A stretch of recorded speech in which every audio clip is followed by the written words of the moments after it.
We are live in the Orange Bowl in Miami, Florida, where the #3 team in the country, the Hurricanes, take on number 17 Louisville, a team of big dreams. In a society of labels, Louisville wears one of football's newest, PCS Buster.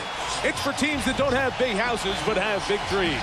A southpaw slinger named Stefan leads an offense that scores 43 a game, and their defense has only given up a touchdown per.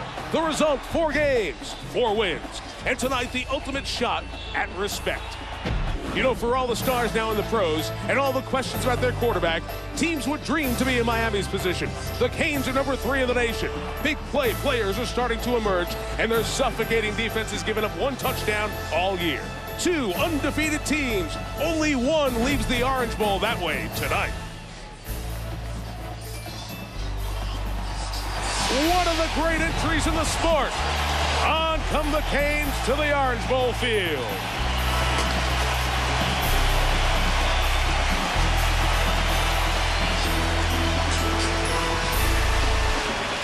A crowd pushing 60,000 settling in here in Little Havana. And no better setting for a football game. It may not have luxury suites, beautiful chair back seats, but it has something you can't manufacture. Character and history. The Orange Bowl in Miami, as we're set for Miami and Louisville. Mike Tirico, Lee Corso, Kirk Herbstreit, Jill Arrington. Well, we talked about Brock Berlin, and let's go back to the last game Miami played. Before the Georgia Tech game, Larry Coker essentially called out his coach. Called out his quarterback. He had 99 yards passing against Houston, and Larry said, you got to play better. Well, he had 3 touchdowns, so Kirk, maybe we're seeing Brock Berlin pass another hurdle. Well, I think you're touching on something that makes Brock Berlin a special quarterback. Forget about the stats for a second. His attitude through adversity. They've benched him. They've threatened him. Even last year, he's maintained a positive outlook. He's coming off one of his better games last week against Georgia Tech, where he was able to throw the ball downfield. Now, tonight against Louisville, Louisville is going to crowd the line of scrimmage. They're determined to take Frank Gore and Tyrone Moss out of the game and then try to get Berlin into 3rd and long, and then that's when they can bring their blitz package. But Brock Berlin is the key for Miami tonight in this game. Let's take a look at the other side of the ball. The University of Louisville averages over 43 points a ball game, and they do it with wonderful balance. Listen to this. They run for an average of 246, pass for an average of 257 per game. That's the best in the nation. They use 2 quarterbacks, and they got 2 different kind of quarterbacks. Number 17, Stefan LaForce, is a left-handed,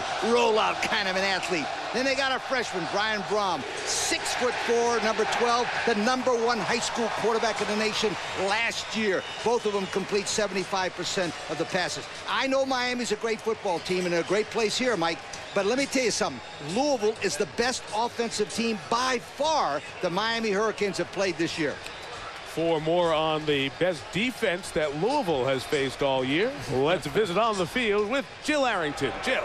Well, Mike, Miami's defense is in full domination mode. They're the only secondary in the nation that hasn't allowed a passing touchdown. Now, that group is led by senior cornerback Antrell Roll, and he's having a spectacular season. He says every game their expectation is a shutout. They don't want to let anyone in the end zone, period. Coach Randy Shannon, their defensive coordinator, said this defense plays hungrier than any he's coached in the past couple of years, and that's saying a lot. Mike, back to you. Yeah, considering all the players, Jill, that have gone on to the National Football League. Well, seems like no matter what time of year you come to Miami, the weather is always a factor, and there's always a chance of showers. It's at 40% tonight. The humidity is up there. That always is a positive in Miami's favor. They live with this kind of weather on a regular basis. A couple of interesting coaches in the matchup here tonight. Of course, Larry Coker took over for Butch Davis, who did a great job rebuilding this program. Larry Coker has lost 3 games here, 39-3. Only the legendary Walter Camp has had a better 42-game start. Now, on the other side, a coach who certainly, his profile is not the same, 43-year-old Bobby Petrino. He returns to the state of Florida. He was an assistant coach with the Jacksonville Jaguars after a stint as a Louisville assistant. Won 9 games last year, the most by U of L first-year head coach. He's the son of a coach, Bob Sr. He played for him out in Helena, Montana at Carroll College. So coaching has been in this guy's blood since he was on the sidelines as a ball boy in 2nd grade out in Montana. Miami won the toss, deferred the option to the second half, so Louisville will get the ball first. They would have gotten the ball first no matter what. Bobby Petrino told me earlier this week, if we win the toss, we want the ball. We want our offense out there. And that means you're going to see the second best scoring team in the country against the top defensive scoring unit in college football. That is Brian Monroe, the sophomore punter, who also handles the kickoffs for Miami with Roderick Clark and Lionel Gates back. 2 undefeated. One will leave that way here tonight.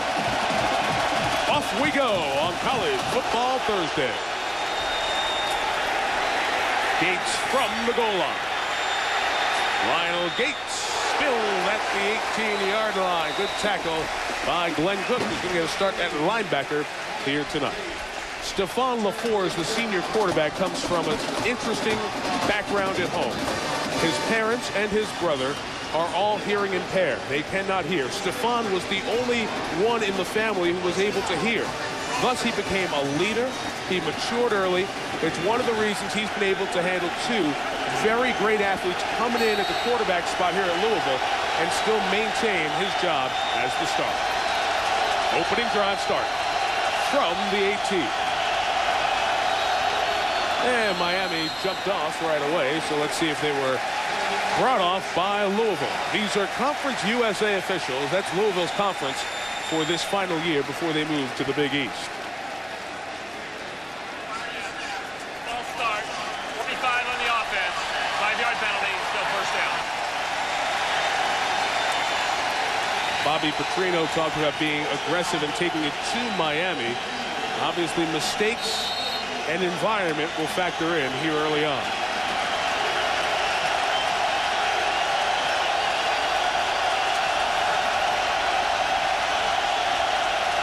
Roderick Clark in motion. LaFours sacked at the 2 by Baraka Atkins, the sophomore from Sarasota.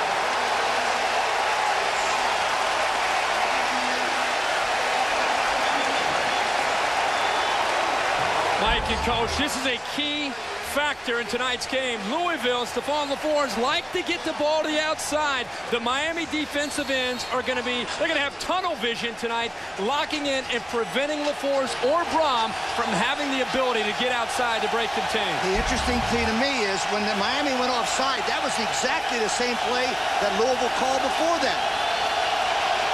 2nd and a quarter of the field. Loudest part of the stadium. Students sit down here. Eric Shelton, 1 yard. 3rd and a quarter of the field.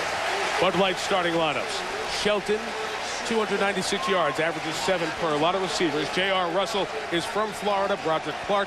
Joshua Tinch played on the Louisville basketball team.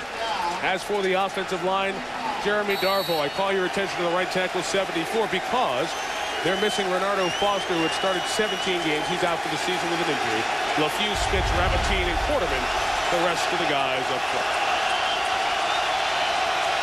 3rd and 25. Run Shelton. He'll get some, but not enough. And Louisville will have to kick it away. The Miami defense gets a 3 and out. Why don't we introduce you to them before the next time they come out on the field. Up front, Baraka Atkins and Orion Harris are stepping up their play, along with Santonio Thomas and Thomas Carroll. In the linebacking core, Glenn Cook gets the start for Leon Williams, with Roger McIntosh and Tavares Gooden, who's been off the charts the last couple of games. Antrell Roll could be a top 5 NFL pick on the corner with Kelly Jennings. Anthony Reddick gets a start. He's a freshman, blocked a punt against Houston. And Greg Threet, not talked about much, but has been as good as anybody back there. Brent Moody to kick it. Devin Hester back to receive. Took a couple back against Louisiana Tech in this building earlier this year. High kick, bad kick. 20 yards. And Miami will take over in fabulous field position. Everything you wanted, not happening thus far for Bobby Petrino. Here comes Brock Berlin, senior out of Shreveport, Louisiana. Started his career at Florida. Started a BCS bowl game for Florida. Transferred here to Miami. Sat a year behind Ken Dorsey. Took over this team. He's only lost a couple of games. You wouldn't know it if you hang around here, because people talk about everything Brock Berlin does not do. He is 15-2 as a starter. Only 3 college players are better than that right now. 1st and 10. They take over officially at the Louisville 39. Motion by Darnell Jenkins. The toss to Frank Gore. He's stopped for a loss of 2 by the strong safety, J.T. Haskins. Hope you saw the pregame. The great feature on Gore coming back from 2 ACL injuries. Caleb Humphrey now the fullback. Kyle Colby is out for the season with a shoulder. Leggett and Parrish are the receivers. Kevin Everett, a very good tight end. Up front, Rashad Butler comes in for Eric Winston. Out for the season, hurt his knee. Tony Tella, Joel Rodriguez, Tyler McMeans, and Chris Myers. Myers, a 3-year starter on the right tackle spot. 2nd and 12, Berlin as the tight end, Greg Olsen. The redshirt freshman takes it inside the 20. 1st and 10, Miami at the Louisville 12. Darnell Jenkins through the block. The play, gain 29.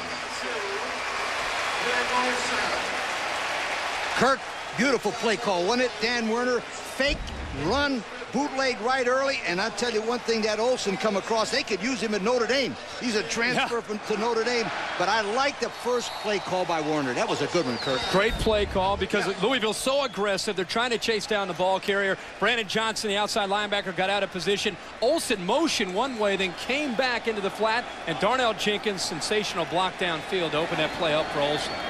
That sophomore Jenkins at the bottom of the screen. A little early go by Miami is going to cost the Canes 5 here. 68 on the offense. 5-yard penalty. Still first down. Tyler McMeans was flagged there. Up front for Louisville, Ellis Dumerville has a couple of sacks. Montavious Stanley, Bobby LeFew, a 3-year starter, along with Marcus Jones. The linebacking core, Trev talking about Brandon Johnson getting free on the edge. Robert McCune is an experienced young man who has served the U.S.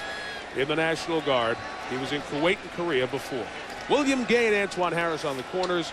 J.T. Haskins, a senior out of Lexington, Kentucky, who was moved from cornerback to safety, and second starter Kerry Rhodes in the back end. 1st and 15. Gore looking inside, gets it down to the 11-yard line. Pickup of about 6. You know, guys, Frank Gore, when we saw him 2 weeks ago in Houston, only 6 carries, 8 yards. We weren't sure why. We assumed, and it turned out to be the case, only 3 days of rest. So they didn't want to really push him on that knee. They were saving him that night for Georgia Tech and for the rest of the season. He had 15 carries against Georgia Tech, and the coaches said he felt great.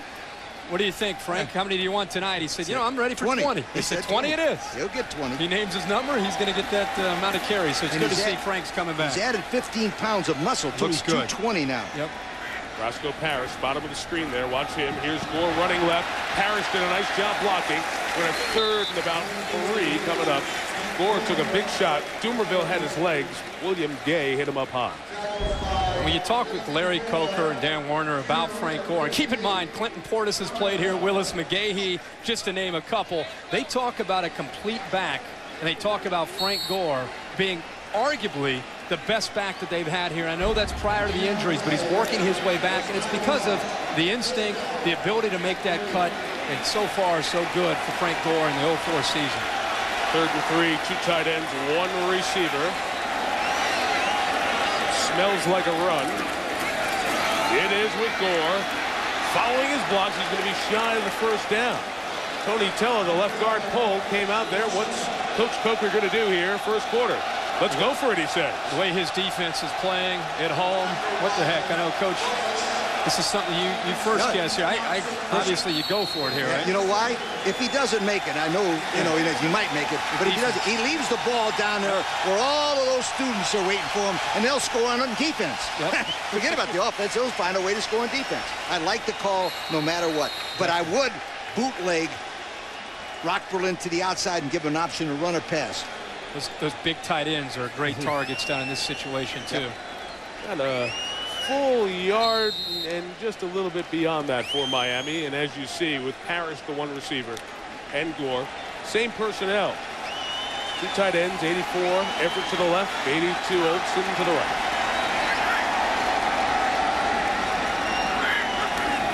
4th and 1. It is Gore. He is stopped. Didn't get it. And Louisville's defense comes up with a huge stop.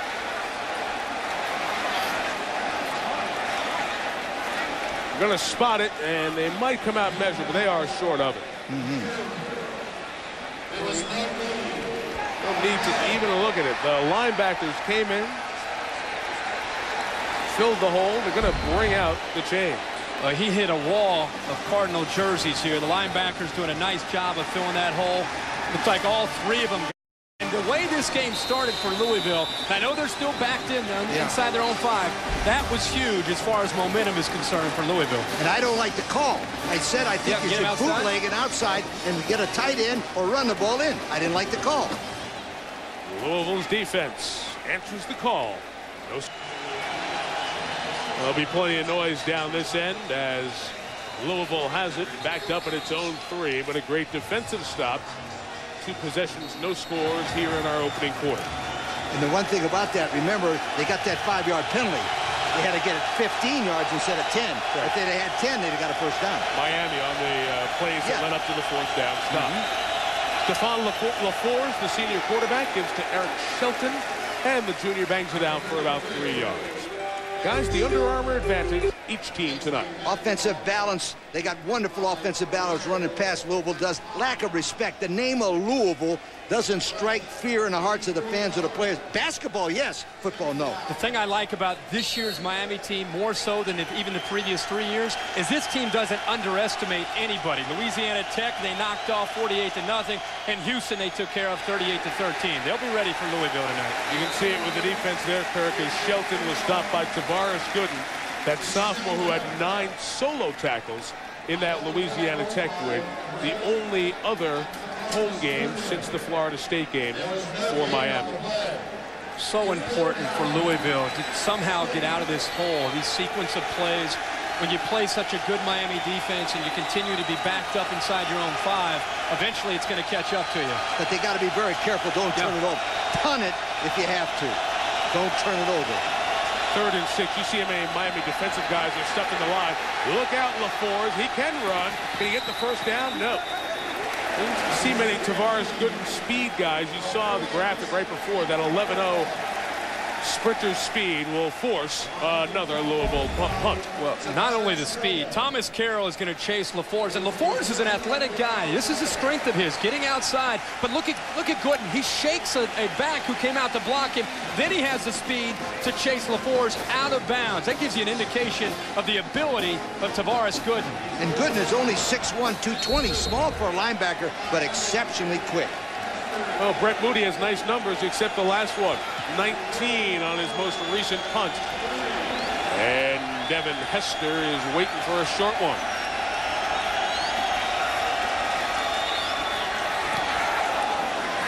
A little better, not much. Pretty good, 47 yards. Hester from his own 43. Umbrella of Louisville defenders bring him down across midfield and at the 48-yard line. Miami takes over in its own territory, Louisville territory, for the 2nd straight possession. College football, Saturday primetime. Bobby Bowden and the Florida State Seminoles. They got a tough one, don't you think? Against Virginia, the Cavaliers have been so good thus far this year. 7:45 Eastern on ESPN HD. I saw Mark and Trev both pick Virginia. Yeah, that's interesting. It is interesting. Games in Tallahassee. We saw Virginia last week. Well-coached ball club. Yeah. We'll see if they're mature enough and ready to go down to Florida State. Be a good one. One of the 5 matchups of top 25 teams this weekend. This is the first of them. Brock Berlin here seeing a blitz from Louisville, making a check. Checks to a Frank Gore run. And Gore carries Louisville defenders out to the 40-yard line. Good hard run by Frank. Give him 7 on that one. We're in the Orange Bowl in Miami. The Canes have defeated Florida State, Louisiana Tech, Houston, and Georgia Tech. Louisville has defeated Kentucky, Army, 34-0 at North Carolina. Made more impressive when North Carolina beat North Carolina State last week. And they beat East Carolina 59-7 a dozen days ago. Officially 8, 2nd and a long 2. And Berlin will throw. It's a deep route. It's Lance Leggett. And the pass is incomplete. Good coverage from Antoine Harris on that one. We'll have 3rd and 2 coming up. They worked so hard on hitting the deep ball in the last couple of weeks. You guys know we talked about this leading into this game. Louisville's going to commit 8, sometimes 9 guys on running downs. Eventually, Brock Berlin and these receivers are going to have to throw the ball over the top and make some plays with that passing game to send Louisville back in coverage to open up the lanes for the running game. Quatryn Hill is in the game on 3rd and a couple. Berlin complete to the tight end Everett. First down, still going across the 35. Brought down for 32. Second effort by the senior out of Port Arthur, Texas, who transferred here last year. Well, when it's 3rd and short, you have a tight end that's 6'6", 251 pounds. You got to take advantage of him. Just a little underneath route. Brock Berlin took so much off of this ball, he almost got too cute with it. But when you, again, have a tight end that big, he's able to go up. Look at the toughness and look at the athletic ability of Everett. When you have tight ends at Miami, one thing you know is they can catch the ball and make it happen. Berlin adjusts the play. It's 1st and 10. Halfway through the first quarter. Gore cuts it back inside, and he is wrapped up. That's Brandon Johnson. Speed is his game. Conference USA all-freshman team in 2002. And a star in 2003 as well. Those 3 linebackers, Johnson, McCune, and Brown, 2 of them from Alabama and 1 from Florida. They go to the speed states to get those good football players because up in Kentucky, they got some pretty good players. I know that, but they don't have the guys that can run like those guys can. That was a terrific play by a giant 6'5", 210 linebacker. Right now, Louisville is winning the battle in the trenches against this Miami offensive line. 2nd and 10. They showed press coverage and backed off. Berlin down the middle again. Everett. The tight end has been what's working so far for Miami. Back in the red zone. 14-yard first down pickup. Kevin Everett, as Kirk said, is 6'5", 251. Now, this was Kevin Winslow's first best play, too. Isolate linebacker Robert McCune on him. Kirk, no way that the middle linebacker McCune can cover Everett or anybody else in the tight end position. Well, you're 6 foot tall and you're trying to make a play out of 6'6" tight end. That is a mismatch. We saw Heath Miller last week. We all thought he's probably the best tight end in the country. Yes. Miami has a pair that are pretty good at themselves. Second trip in the red zone. First produced no points. Berlin sets up a screen for Gore, who eludes the would-be tackle and brings it down to the 10-yard line. A man bouncing back from injury. For more on Frank, here's Jill Arrington. Well, Frank Gore changed his number this year to number 3. That's the number he wore in high school. He said he wants that fresh start. He's ready to start over after 2 ACLs. It's a really tough road back, coming back from something like that. But every morning, 6 a.m., he showed up to work out, to lift weights. His partner, Brock Berlin, and Berlin says he's the guy I want to see have a great year. I'm going to go to him as much as I can because he deserves it. He couldn't believe what a fighter he was. He says this guy has more heart and guts than any player I've ever played with. And boy, does he get the love of his teammates. They are rooting for Frank so hard. 2nd and 1, he's the fake. One more time. Tight end, Greg Olsen. Miami touchdown.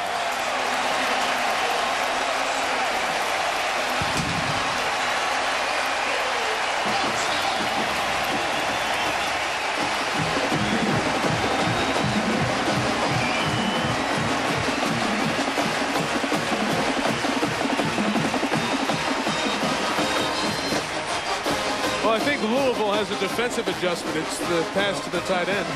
Well, they're so determined to stop the running game that they're very soft in coverage right now. And good job by Dan Werner, the offensive coordinator for Miami, to see that. And they're attacking Louisville through the air. The reason why they're using that bootleg action is because Louisville can run so fast. Yep. The first career touchdown for Greg Olsen, the redshirt freshman from New Jersey. 7-0 Miami. ESPN's College Football Primetime is presented by Cooper Tire's Ultimate Bowl Tour. Go to a Cooper dealer near you or visit ultimatebowltour.com to enter. And in part by the all-new Odyssey from Honda. A great idea made better. Famed South Beach. Thursday night, one of the hot nights down there, or so I'm told. 7-0, the Canes on top. What a very good drive with Brock Berlin leading it. Brock Berlin had 4 for 5 for 39 yards on that drive. Looked very, very sharp, throwing the ball straight. all alpha play action. Their punter, Brian Monroe, kicks it away to Lionel Gates and Broderick Clark. And it's Gates again. Very returnable. Did you see the speed off the edge? Man, another long field for Miami. Alton Wright the tackle. Here's the touchdown. I think there's any question Miami's ready to play tonight. Well, Kevin Everett's been hurting them. This time they're going to motion the man and then bring him underneath. But keep an eye on the Louisville defense. They get lost in coverage. A. Brown's going to come over and try to stay. But watch, he and Brandon Johnson completely lose the tight end Olsen. It's a blown assignment and an easy throw for Brock Berlin. Louisville's run every snap inside its own 20.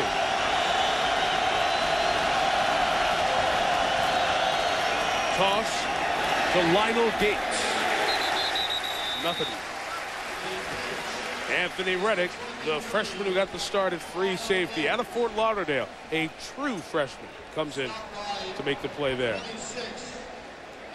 When you're starting at your own 12 against this good of defense, it's not only going to hurt your own offense, it's going to put pressure on your special teams to try to get the punt out, and it's going to obviously put more pressure on your own defense. Miami's first 2 possessions, they've started in the Louisville side of the field.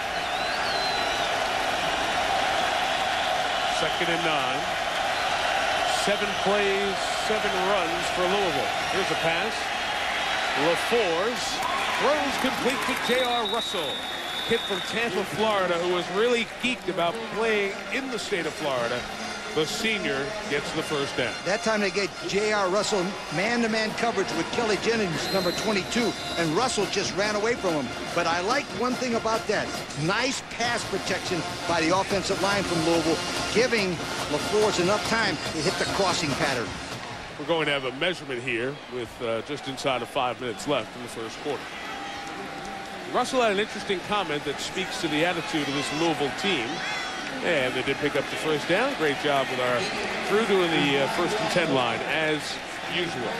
He said, we want to come out and hit these guys in the mouth and let them know that we're going to be here all night. Well, he's been in here game in, game out for Louisville. But Louisville did come in with a little bit of a chip on its shoulder, a little bit of an attitude. What happens when you have so much frustration early on in a game? To that attitude. Well, it tests your poise and your character and your leadership. They're very fortunate to have Stephon LaFors under center and directing this team, because your team feeds off of your quarterback's poise. Michael Bush is covering the game, and the former Mr. Football in Kentucky takes it out to the 32-yard line. Bush was Mr. Football in Kentucky in 2002.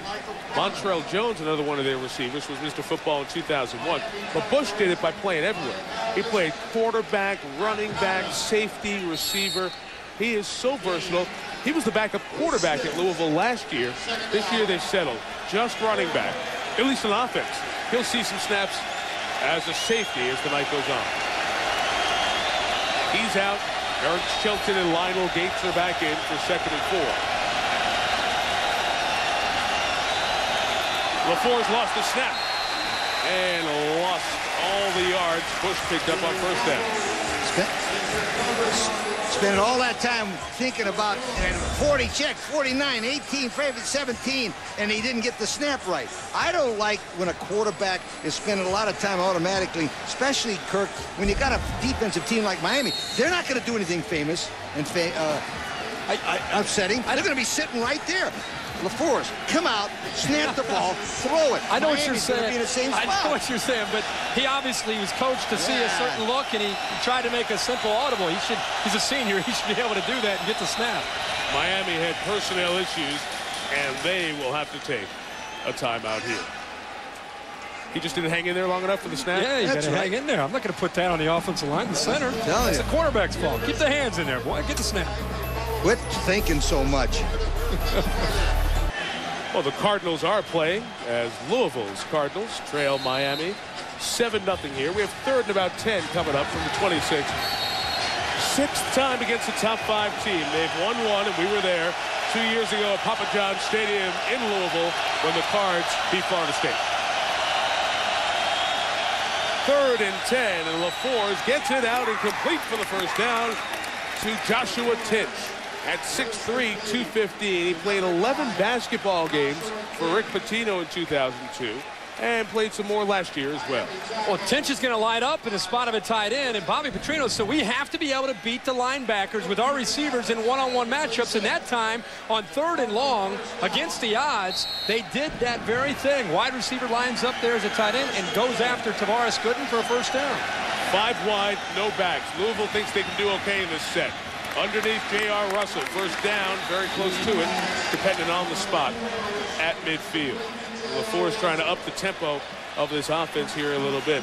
It's a young man who is from Baton Rouge, Louisiana, ended up at Louisville, which was our EA Sports profile of Stefan. I mentioned this all-conference first-teamer is the only hearing member of a deaf family. He says that one of the things that's been so helpful over the last couple of years is how big email has gotten. He's able to stay in touch with his family back at home so much more often. They're watching tonight back at home, watching the closed captioning. And we say hello to the LaFour's family. As for midfield, your son dumps it out to Michael Bush. With a convoy, Michael Bush.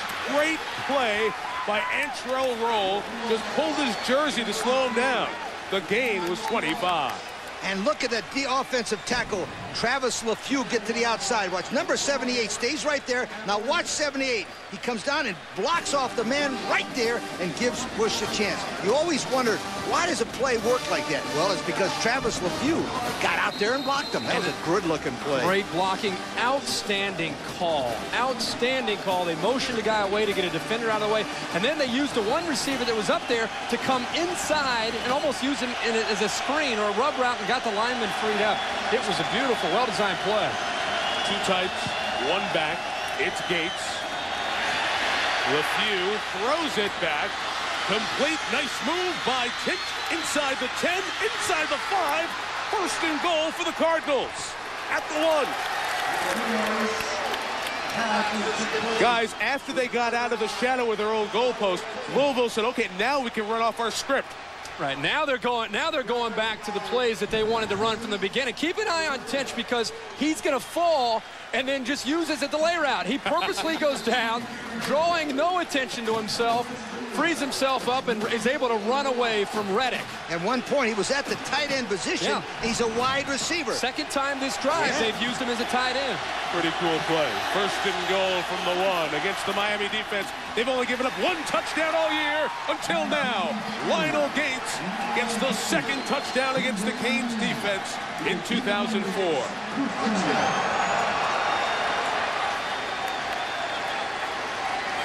Bobby Petrino said, we're going to call the game up. We're going to get out there and be aggressive. The guys talked about that in the pregame. Once they had the space to do it, they did it, and only Houston scored an offensive touchdown against Miami until that one right there. Arthur Carmody out of Shreveport. The redshirt freshman pounds through his 24th extra point. All square, it's 7 apiece. The left side of the line, LeFew and splits, they just came off the ball. Watch the left side of your line come right off the ball and just drive the Miami defensive back. I like the block of 59 Spitz. It was a pulling guard, knocking him out, and boom, in the touchdown. And keep this in perspective. I mean, the touchdown run is here, but the plays that led up to that run were the key for Louisville to get themselves out of a hole. Only the 2nd touchdown all year that this Miami defense has allowed. And LaFour is a perfect 5 of 5 for 82 yards on the drive. And more on Stefan with Jill. When you talk about the poise of Stefan, as you saw him take them down the field, some of that could come from the fact that he matured at a very early age. He served as the interpreter for his family on the phone, dealing with all the business things. He was the only one that could really talk well. So maturing that easily and that soon, he says that's really helped him for the quarterback position, which, as you know, you really need to be the leader of the team. So he's very comfortable in pulling everyone together. And Jill is such a warm young man to talk to.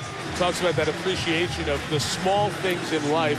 And said, don't really treat us any different. I don't consider our family, we don't consider ourselves as handicapped. They are hearing impaired, as so many Americans are. What we have to do is thrive and survive. He said, I'm just blessed to be the one person in the family given the gift of hearing. And you asked me, when you're an underdog and you're looking to be aggressive, what do you lose when you get into a hole like this? What do you find out about yourself? You find out about what kind of character and leadership you have. As we said, you're very lucky to have Stephon LaFours leading you out of that hole.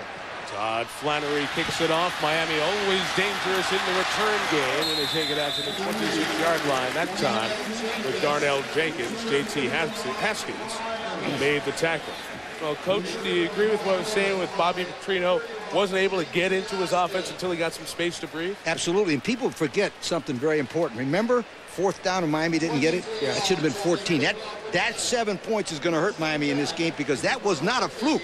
That was a drive of drives. It was a huge drive because of all the momentum. Yeah. You're on the road against the odds, and all of a sudden they find a little package that works, and now Miami's defense gets back on their heels. And it'll be interesting to see when they come back on the field, the adjustments that Randy Shannon makes. Frank Gore sits. Tyrone Moss becomes the tailback, and another flag is thrown. A false start on Miami. Rashad Butler, I think, the left tackle. Snap. False start. 84 on the offense. 5-yard penalty. Still first down. It was 64, not 84, and 64 is Rashad Butler. College Game Day, built by the Home Depot, comes your way at 10:30 Eastern. Where y'all heading this week? West Lafayette. West Lafayette, babe. The home of the old Look Bucket game. Purdue will take on Wisconsin on ESPN2. Chris, Lee, Kirk, and Jill. Non-stop Miami to West Lafayette. And College Game Day tomorrow, or Saturday, 10:30 a.m. Unbelievable crowd last week at the Coliseum. I think we'll break the record at Purdue this week. Tyrone Moss, 1st and 15 run for the sophomore out of Pompano Beach, Florida. Gets it out to the 31-yard line. All the talk about Frank Gore, it's understandable. With 5 fewer carries, Tyrone Moss came into the game with just 14 fewer yards. So they're about the same in production so far. The one thing about these two guys, there's so much great competition at their positions. But the Miami coaches tell you they seem inseparable. Anytime you see 3, you see 30. When you see 30, you see 3. And it's helped both of them get through their competition. I was tremendously impressed with Tyrone Moss against Houston. In fact, he was looking like the only Miami offensive player that really stuck it up to him that time. That game, Lee had 148 of them, 276 yards, and a couple of touchdowns. After the gain of 8, Berlin is pressured and throws an interception. Harry Rhodes, the free safety, comes up with his 3rd interception of the year. And, Kirk, that is what they say about Brock Berlin. Press him, and he may give you one. Well, that's the key. That is the thing that has really hurt Brock Berlin. Talking with Dan Werner and just watching his development, Dan feels that he's improving. He's making great strides. But the thing I've noticed in watching film is that when he gets a lot of pressure in front of him, sees a lot of different colored jerseys, he loses his focus and his read and his vision downfield, and that's why he throws the football right into the hands of Rhodes. He didn't even see Kerry Rhodes because of the distractions from that defensive line. So Louisville takes over in Miami territory after a great prior drive.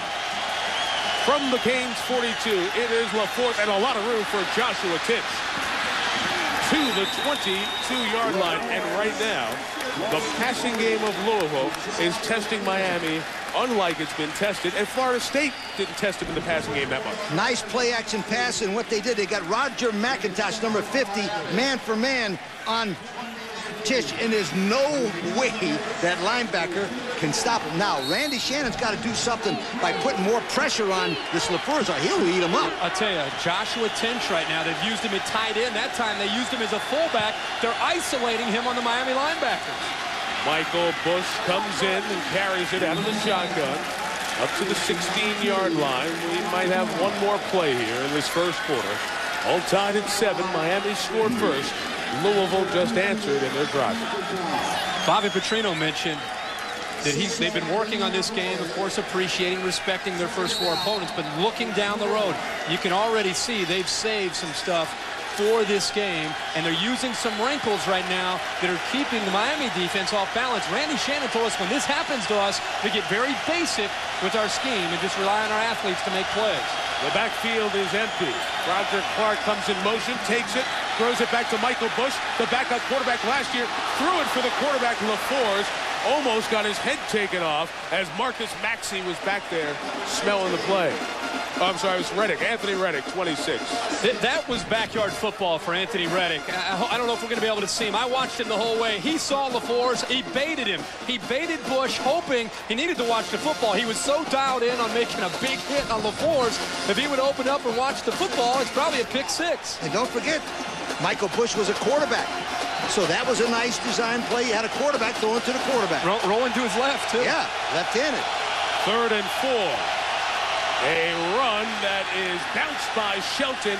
He will not get the first down. He'll be a couple of yards short. And Louisville will have a 31-yard field goal attempt to start the second quarter.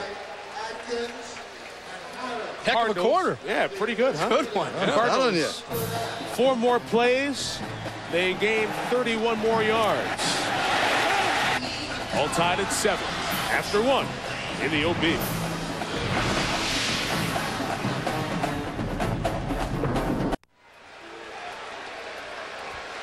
Back from the second quarter at the Orange Bowl in Miami with Jill Arrington, Lee Corso, Kirk Herbstreit, Chris Fowler, Trev Alberts, and Mark May, Mike Tirico.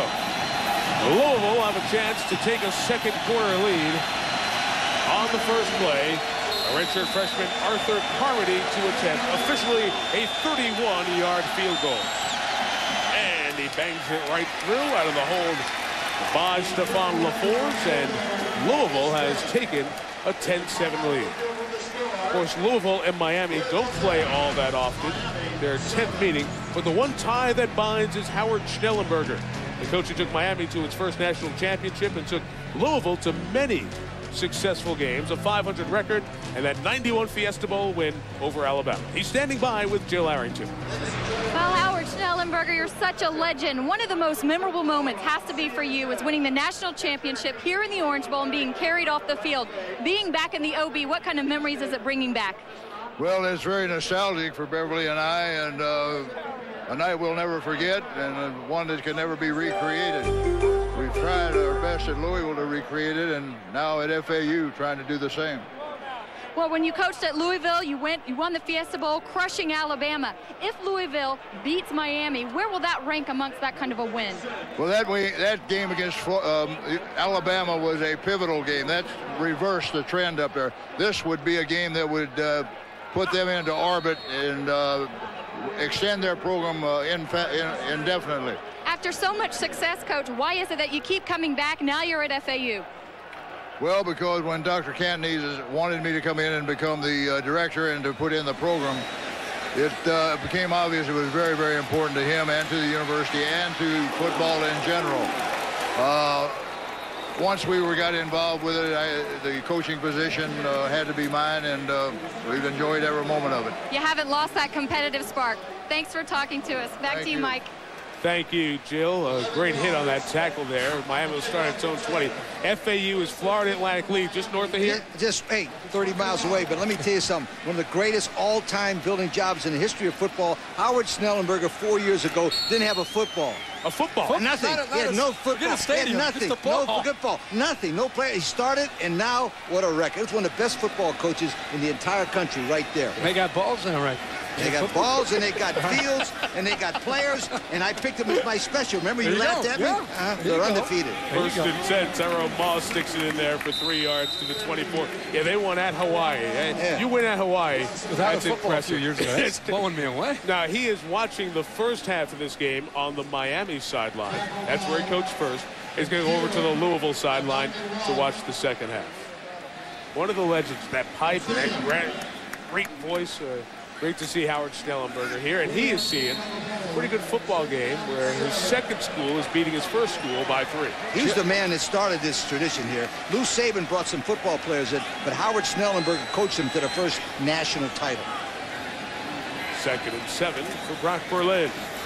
On play action, he puts it up top for Darnell Jenkins, and he almost pulled it in.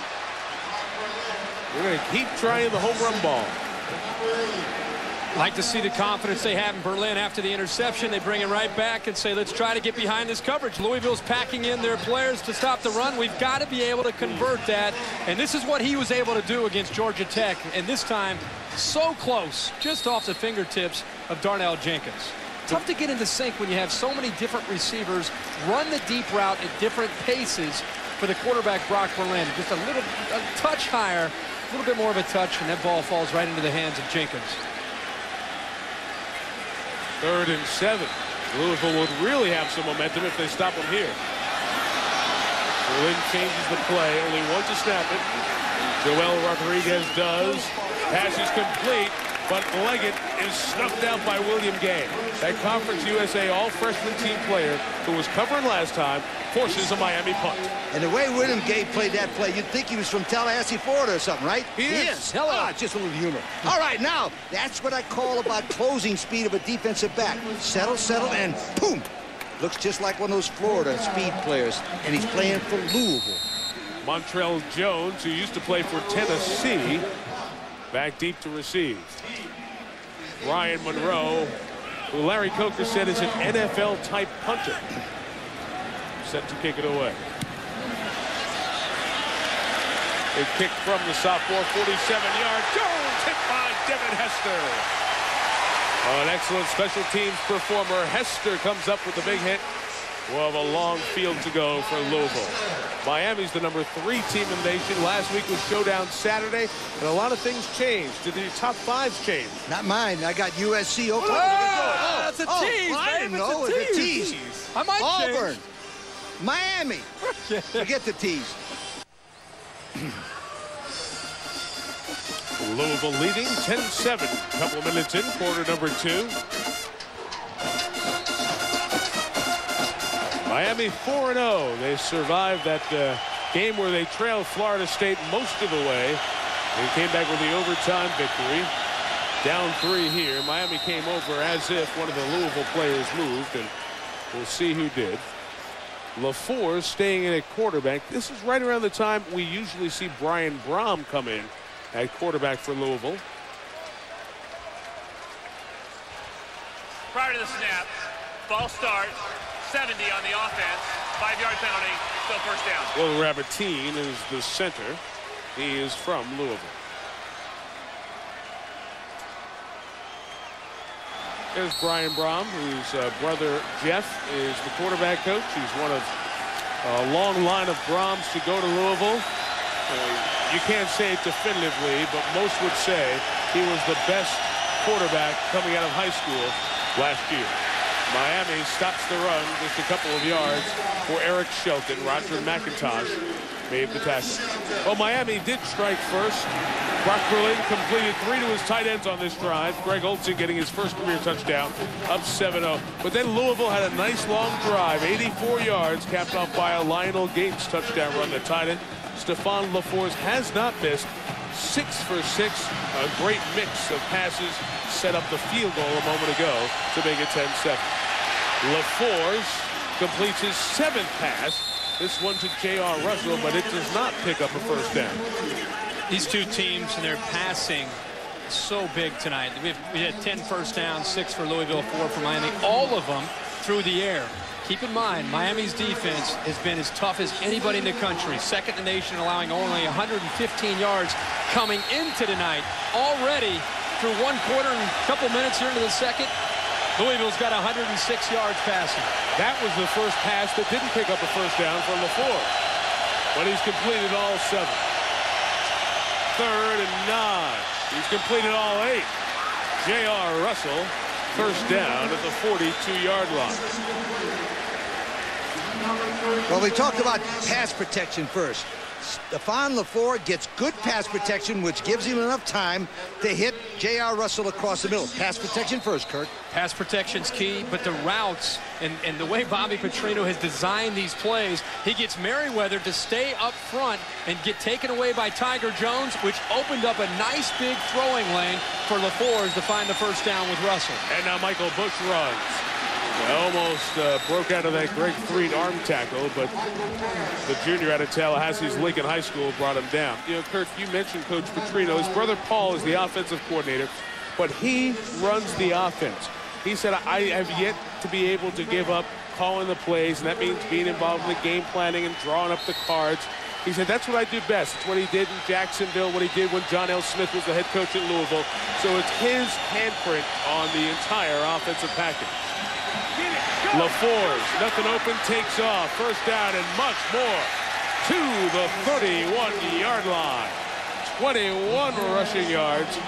What a night thus far for the senior LaFours. Mike and Coach, this is the thing that hurts Miami's defense. They play so much man under. When you have a quarterback that can run and avoid the coverage by the Miami defense, the linebackers in particular, it's a huge running lane. And LaFours' competitive spirit and his speed, he's going to look to take advantage of that all night. That time they flared a back out, and Roger McIntosh, the middle linebacker, went to the outside. There was nobody in the middle, and that's why LaFours made that play.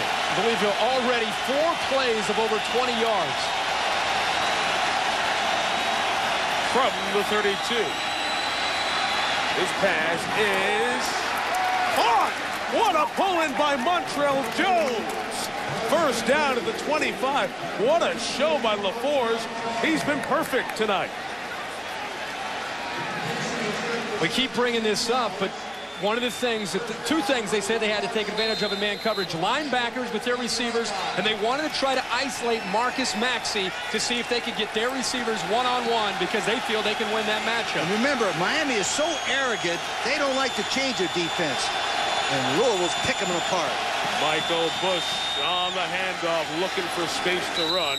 Gets down to the 12-yard line. Well, guys, you were at USC to watch the Cal game, and in watching that back on ESPN.com, where you can get that game plan online and go back and watch the games on your computer, I couldn't believe how good the Cal quarterback passing game was.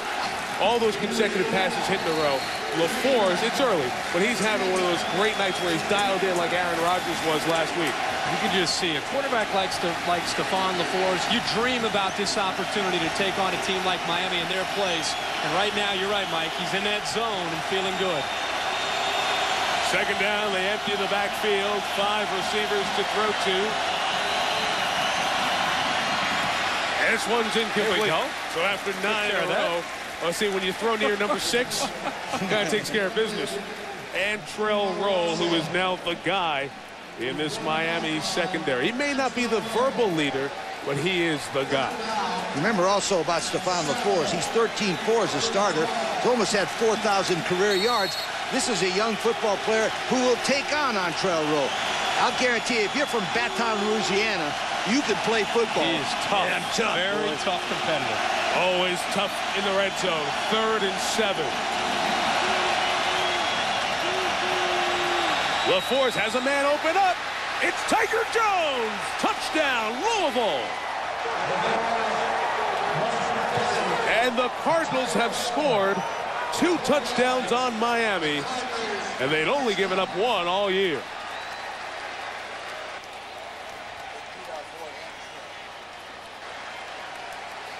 It's going to be hard to bring Brian Brahman. I mean, LaFours has been terrific. Yeah, terrific. Arthur Carmody on for the extra point. And guys, you don't say this very often in the Orange Bowl. 20 minutes in, and Miami is down by 10. And the local patrons, I think, are in shock. So is that cheerleader. 17-7, LaFours in Louisville.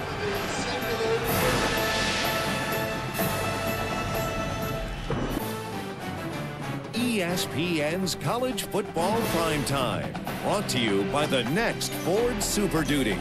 Tougher, stronger, smarter. And Bud Light. Fresh, smooth, real. It's all here.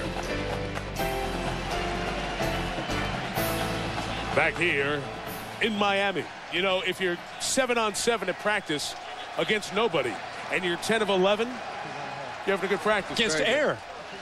10 of 11 for 151 is pretty good, and Tiger Jones caught the touchdown.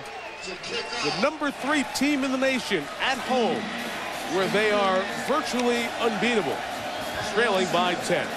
Ton of time left, but it's a pretty interesting start, isn't it? Kickoff return opportunity. Not much room for Darnell Jenkins, who has to crawl to get across the 20. Take you back to the Tiger touchdown. What a difference a few series makes for Louisville. Look at the time. Look at this. I don't know if you guys used steamboats or Mississippi when you were little, but he had about 5 Mississippis there before he felt any pressure. Let's take it Look at Antrell Will, all world. Now watch all world right here on the whip pattern.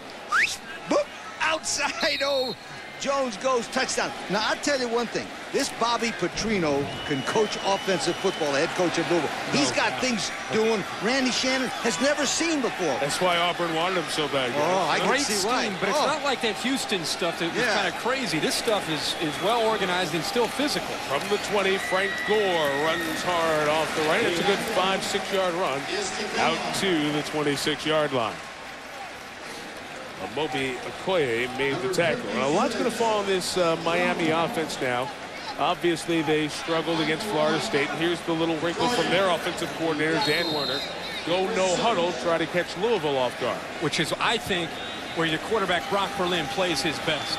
Out of the gun, stepping up. Nobody's open. He'll just take the sack and a loss of a yard. Fans get frustrated, but there was nobody open. And we should remind everyone, Ryan Moore is out with a foot injury. Sonaris Moss is out with a hamstring. So two of those big, great receivers are not here tonight. Well, you're relying on not only some younger receivers and guys that don't have quite the experience, but you're also relying on an offense in general that hasn't been able to find its rhythm all year long. But Brock Berlin, I'm telling you, when he gets into the shotgun, he seems to be more comfortable than when he's under center. Loss of a yard. 3rd and 5. Pressure from Brandon Johnson off the edge. The throw is incomplete. The hit downfield with no flag was made by Kerry Rhodes. Berlin is shaken up. He took a wide open shot, and he is hurt.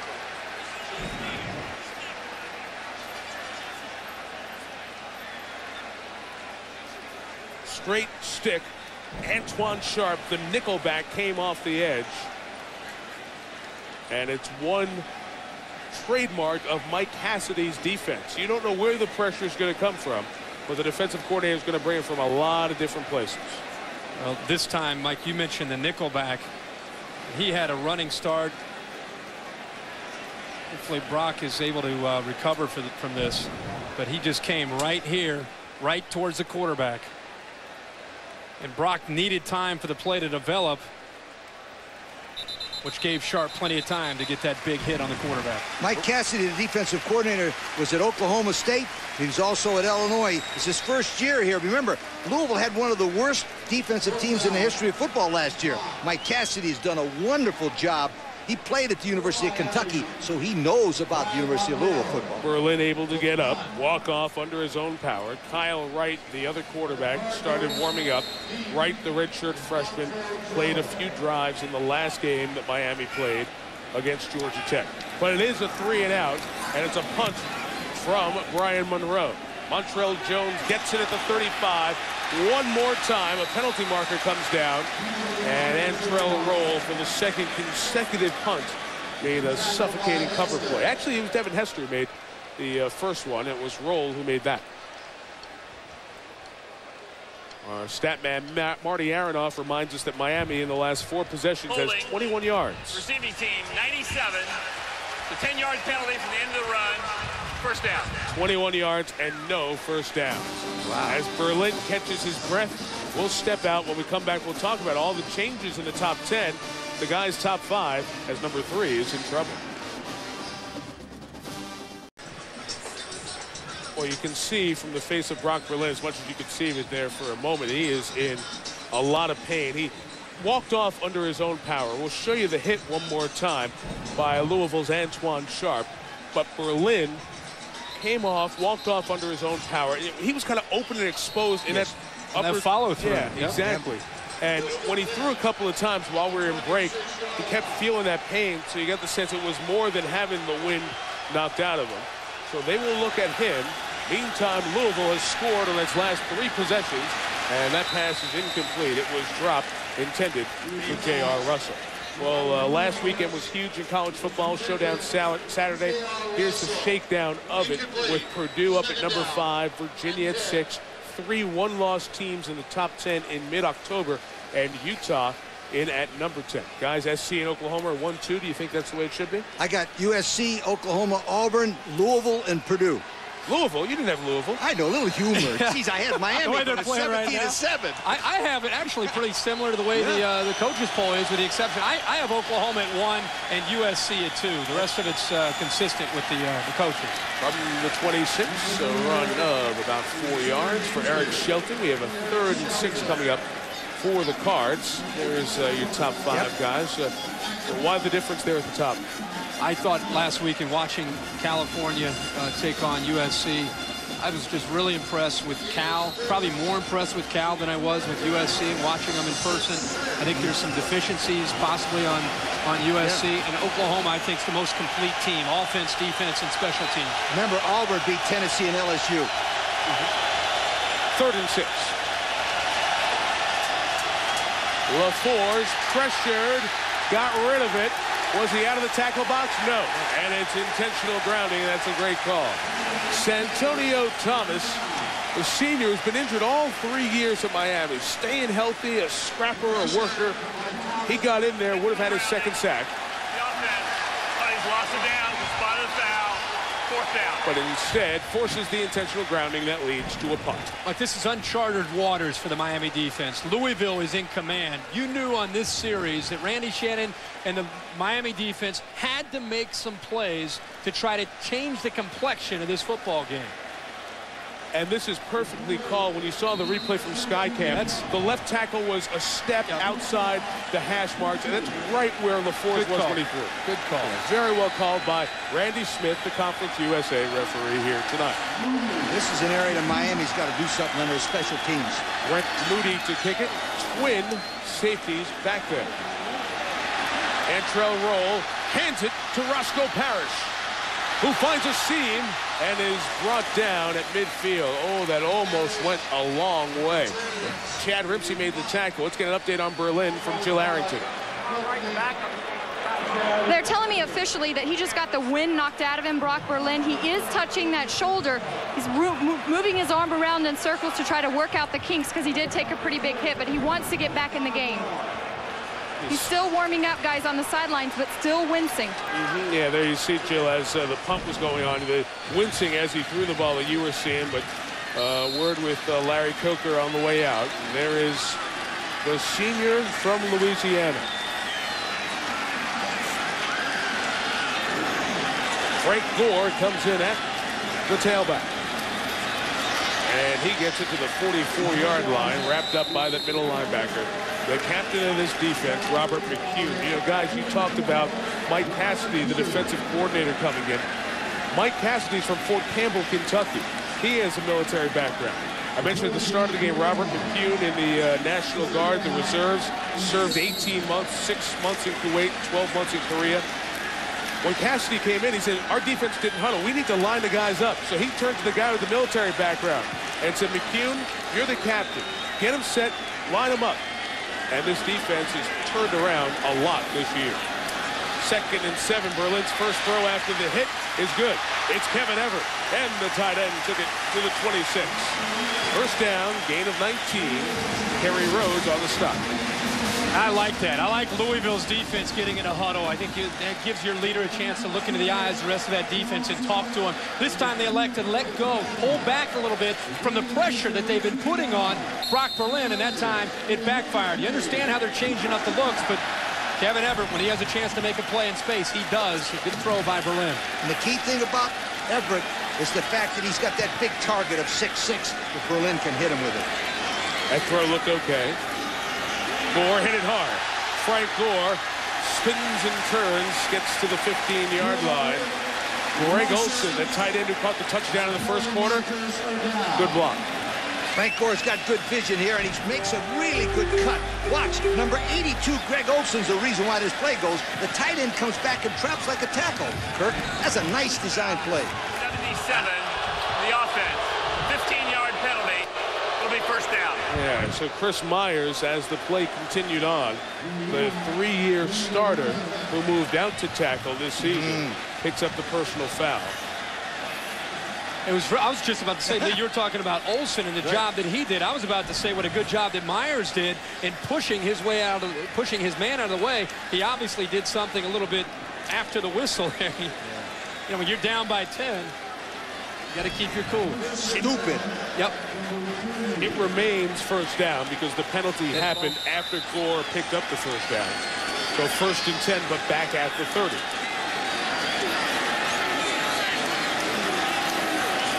Berlin. Incomplete. Was it intercepted? No.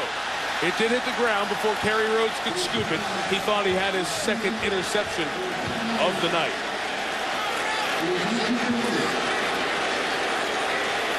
See the big hit on Berlin. Remember we talked about his vision downfield sometimes becomes impaired. When Brock Berlin is a quarterback, that ball is close, but it looked like it did skip the ground. When Brock Berlin gets that traffic in front of him, Coach, he loses his focus and his concentration downfield. I'd like to see another one. There wasn't a guy within 5 yards of him that time. That was just a lousy pass. Yep. Harris had come across, but he had already crossed through. Here is Gore. He's stopped. We're going to have 3rd and about 9 coming up. The antithesis of this would be Peyton Manning. Peyton Manning is a guy who has the incredible ability to see into the defense and read the coverage. No matter what goes on in front of him, they can blitz him, they can sit back. He's able to see down into the defense and make a decision and throw. Brock Berlin, when he has a chance to set his feet and look into a defense, he can. But the second somebody gets in front of him, I think it messes up the vision downfield, and he's liable to throw the ball anywhere. They need to get to the 20 for a first down. And they'll do it from 5 yards farther back. Louisville was in the track stance, and they were taken off. Ball start, 64 on the offense. 5-yard penalty, still 3rd down. That's Rashad Butler again. That's a couple of times. And again, a reminder, Eric Winston, who may have been the best offensive tackle in the country, was injured in the Georgia Tech game, torn ACL, and the junior from Midland, Texas is out for the year. So 64 is in instead of that mountain of a guy. Offensive line have allowed 10 sacks in the last 2 games from the University of Miami. How un-Miami is that? That's not very good. 3rd and 15. They've already hurt Berlin with some pressure. They back up and cover this time. Berlin's throw is incomplete. It is short, intended for Roscoe Parrish. And the fans here, this is a pro town. They're more apt to get on their team a little bit quicker. They got on their team defensively after giving up the last touchdown. Now they're on Berlin a little bit. The 35, they choose not to try a 52-yard field goal into the east end of the stadium. And instead, they'll kick it away. The long for John Petty is 51, and any win that's here tonight is behind him. So Coker chooses to bring out Monroe. Look for the corner. No chance. So a touchback, and Louisville will get it at the 20 after a net of just 15 yards on that punt. Cardinals by 10. Time for tonight's Aflac trivia question. Since '84, 42 first-round came to the NFL. Who were the only 2 selected #1 overall? That's a good one. All right, we'll come up with the answer in 2 minutes, will you?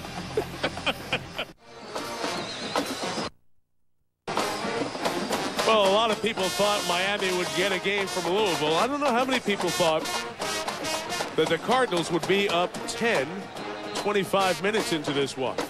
Stephon LaFors has missed only 2 passes, and really 1 was a drop. He has been excellent thus far tonight, and the normal plan of bringing in Brian Brom, the true freshman, has not come up yet because LaFors has been so good. Drive start from the 20, and LaFors takes off again. There's room to run. 16 yards out to the 36. LaFors took that shot across the back of the helmet. Picks up a first down. Why does this work against Miami's defense, Kirk? Because Miami is cleared out. Whenever you have wide receivers running all over the place, the Miami linebackers, look at their heads right now. They're going to look all over the field to try to find a guy to pick up. LaFors is well schooled. He understands coming into this game there are going to be opportunities when he has time. That's going to clear out, and it's going to provide a nice running lane. And he's got the speed and quickness to pick up first down after first down. The move man is Broderick Clark. The running back is Lionel Gates into the secondary and out to the 48-yard line. I mean, guys, they're getting like 7, 8 a play now. And that's after the struggles they had in the first 2 drives. 227 total yards for Louisville thus far tonight. Now look at that. They've got more than the season average against scoring, passing, and total, and running. They're getting there. Yeah. Remember in the pre-show, we talked about this is by far the best offensive football team Miami's played. Yep. Guaranteed.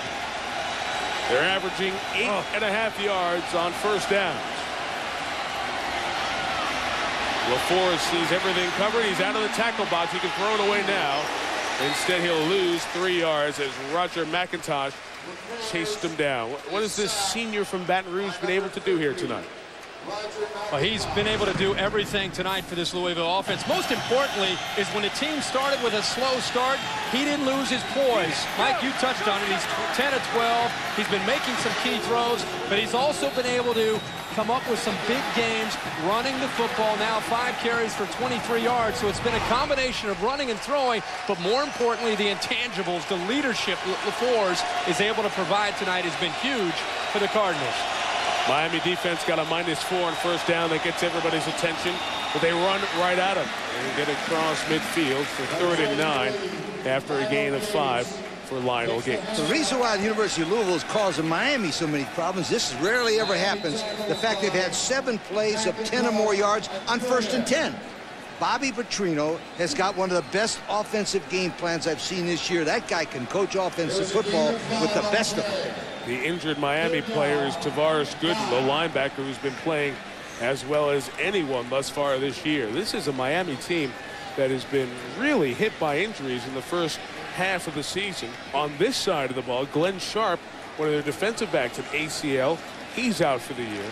On offense, they've already lost their fullback, their left tackle, and tonight are without 2 of their top 3 receivers. And we're only at the 5th game of the season.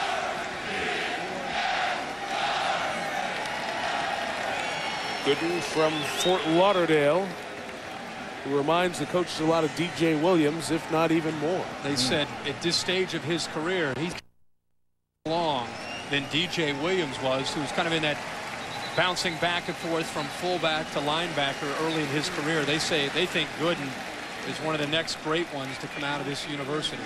Good to see the 6'1", 220-pound sophomore walk off under his own power. There is the injury status. Those are 4 key contributors. Sharp. Meantime, Brock Berlin continues to look uncomfortable in that upper collarbone area. He won't come out of this game unless the coach is pulling out.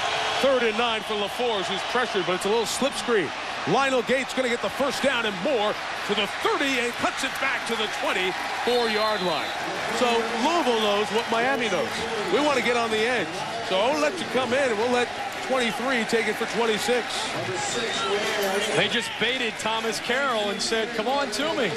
Come on to me. And LaForest kept his cool, made the throw to the outside, and he's able to slip out. Thomas Carroll's going to come here, take himself out of the play, and then they get their lineman out in front. And once you're able to get this ball off and slip it right by Carroll, look at the lineman. Downfield, they have nobody to block. They're just waiting for a safety to come up and run support. The reason that play worked is he halfback faked like he was going to go to the inside, then a whip rule and a screen to the outside. There are a lot of plays working, Lee. Oh, let me tell you something. From the 24, Gates that time couldn't get into the outside. Good penetration by Baraka Atkins and Glenn Cook, the redshirt freshman out of Hollywood, who's got a couple of starts now. We've talked a lot in the last week or so about Cal and USC, and I think we were all blown away to see Jeff Tedford's offense.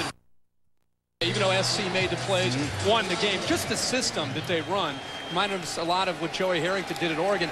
This along with that package last week at Cal, probably the 2, and I know they're different, 2 most interesting and aggressive and explosive offensive schemes that we've seen this year. Remember, this is not a surprise. These guys have averaged 43 points a game. Yep. 2nd and 11. Play clock running down. Miami showing heat. LaForest got rid of it. It's caught to Montrell Jones. He's a couple of yards shy of the first down, and we're going to have 3rd and 2 coming up. I'm impressed with the way, because of his mobility, how LaForest handles heat. he gets back, he gets a grip on the ball and gets rid of it. And the matchups, there's tension as a receiver lined up as a kind of an H-back. The thing that I like, they get a one-on-one opportunity here against a safety. They're finding different ways to use formations and motions to get the matchups that they want in one-on-one situations against the Miami defense. And Stephon LaFleur has the quickest release I've seen this year. Boom! It comes out of his hands so fast, Miami can't even get to him. A timeout is taken by Louisville. We have 3rd and 3 coming up. 96 seconds left till halftime. Larry Coker hasn't seen the scoreboard look like this for a while. I know Miami believed in Louisville's ability. I don't think the fans necessarily believed. But the Cards have gotten the attention of the Orange Bowl fans. Rarely do you see fans on their feet for a 3rd and 3 for the defense in the second quarter in here. LaFleur's play action. Wide open and caught. Oh, he almost dropped it, but it was held on to and taken in for a touchdown by Lionel Gates. Gates nearly lost it, somehow reeled it in. And guys, Miami is trailing as we have a flag coming here as well. Miami's trailing by 17. By 17 in the second quarter. I think it's a celebration flag on Louisville as they were continuing beyond the play. Asking the Miami folks if they want to hear on the extra point or on the kickoff. I'm sure they'll take it on the kickoff, a chance to score with 1:29 left and 2 timeouts. But what about LaFleur's? After the score, we have an unsportsmanlike foul. Celebration number 3 on the offense. 15-yard penalty will be administered on the kickoff. LaFleur's, guys, is 13 of 15, 202 yards, 2 touchdowns. And there are a lot of Miami guys that said, we've never experienced anything like this. LaFleur's is getting the credit because he's under center. But Bobby Petrino and his offense and what his plan is, he said, we're going to attack that man coverage. We thought, all right, coach, good luck. Best of luck to you. You know what? He knew what he was talking about. What a package in his first half by Louisville. Arthur Carmody, the extra point. 24-7, Louisville stunning Miami. And Louisville, they've had enough success running that these kind of plays work. And this is what helps him is the fullback this time. Gates, they're going to line him up and send him to the outside. Miami's defense is aggressive. They're bringing the blitz. You know what? Once he got to the outside, there's nobody left there to make the play. He's lucky he held on to that. But what a great design again by Petrino. The reason why, and watch the middle linebacker right there. He's got him man for man and lets him go with the fake. If I didn't know better, I think Steve Spurrier was over on the sideline. This reminds me of a Steve Spurrier offensive game plan, tearing apart good football team. Bobby Petrino and his team have done a magnificent job, but that guy right there, Stephon LaFleur, is the best quick left-handed quarterback I've seen in a long time, sweetheart. Touchdown drives of 84, 75, and 80 yards. Remember, the first 2 possessions, they were inside their own 20 for all 6 plays. Look at them now. The problem that Miami has that I'm seeing from up here is they've lost so many great players over the years, especially on defense. Who is going to be the guy in that locker room? It can't just be the coaches. Who's going to be the guy that's going to stand up and beat Ed Reed? Who's going to be the leader that's going to try to talk the Miami Hurricanes in to coming back and making a big comeback in the second half?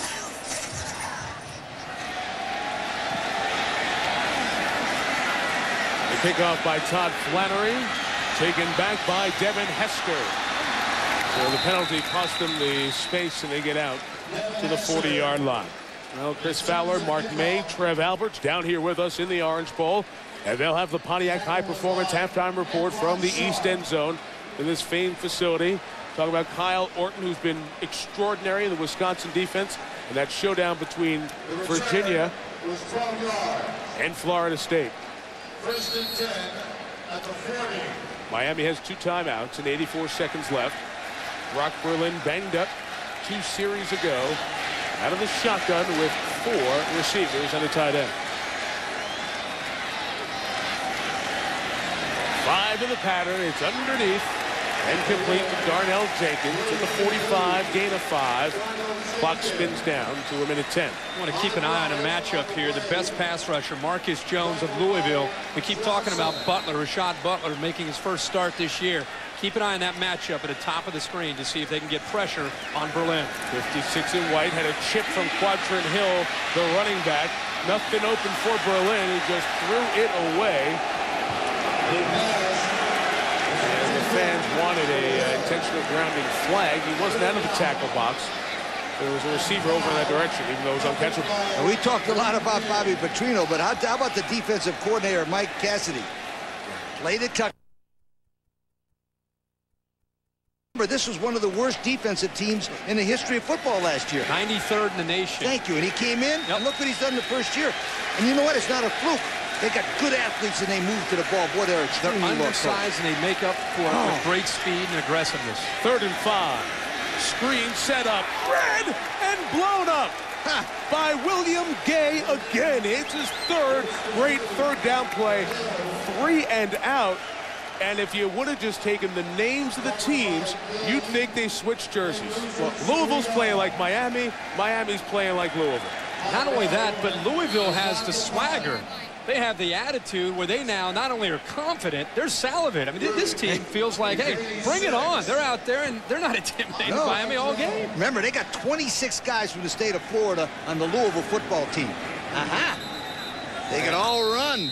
And most of them probably were rejects from Miami, and they'll say, I used to hate this. We'll show you, sweetheart. You took the wrong guy. 5-yard penalty. Still 4th down. Miami can't even snap it on a punt right now without something going wrong. And believe me, complete credit to Louisville. I think we all thought Louisville would hang in this game. Well, you knew their defense would keep them in the game. And have a chance. But 24-7? Yeah. And remember, they're the only team in the nation in the top 5 scoring and rushing and defensive in the country. They almost got to that punt. I know. Montrell Jones took it on the run. Not much blocking. He's down for 32 with 10 seconds left. The Aflac trivia question about Miami and all those #1 picks they've had, 42 in the last 20 years, or the only overall #1s. Silence. Russell Maryland and Vinny Testaverde. Well, say it out loud. Still going. He said it to himself. With Bill Parcells and the Cowboys. Josh said. Josh Johnston, our spotter up there. Yeah, he said it. Not you. Part of the championship team. Thank you. Guys, Louisville has scored 24 unanswered points and has rolled up 277 yards of offense in the first half. And the Orange Bowl is stunned.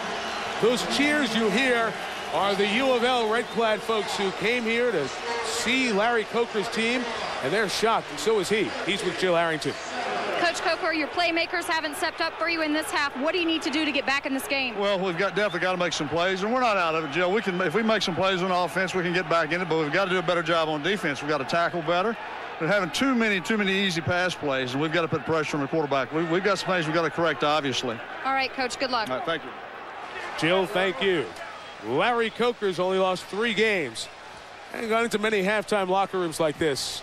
24 unanswered. Louisville shocking Miami by 17. Time now for the Pontiac High Performance Halftime Report.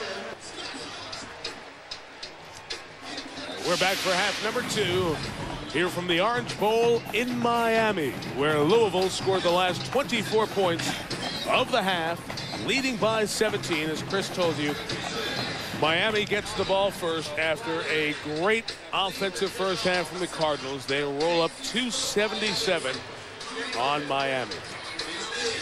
Mike Tirico, Lee Corso, Kirk Herbstreit, Jill Arrington down on the sideline. Louisville to kick it off, and Miami has the people to make big plays. As you go back through the recent past of Miami football, these Canes were tested when they trailed Florida State.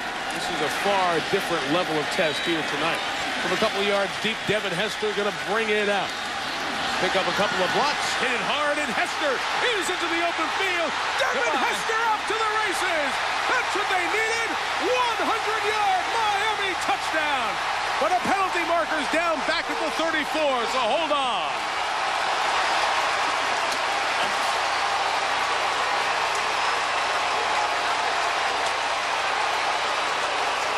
coming back.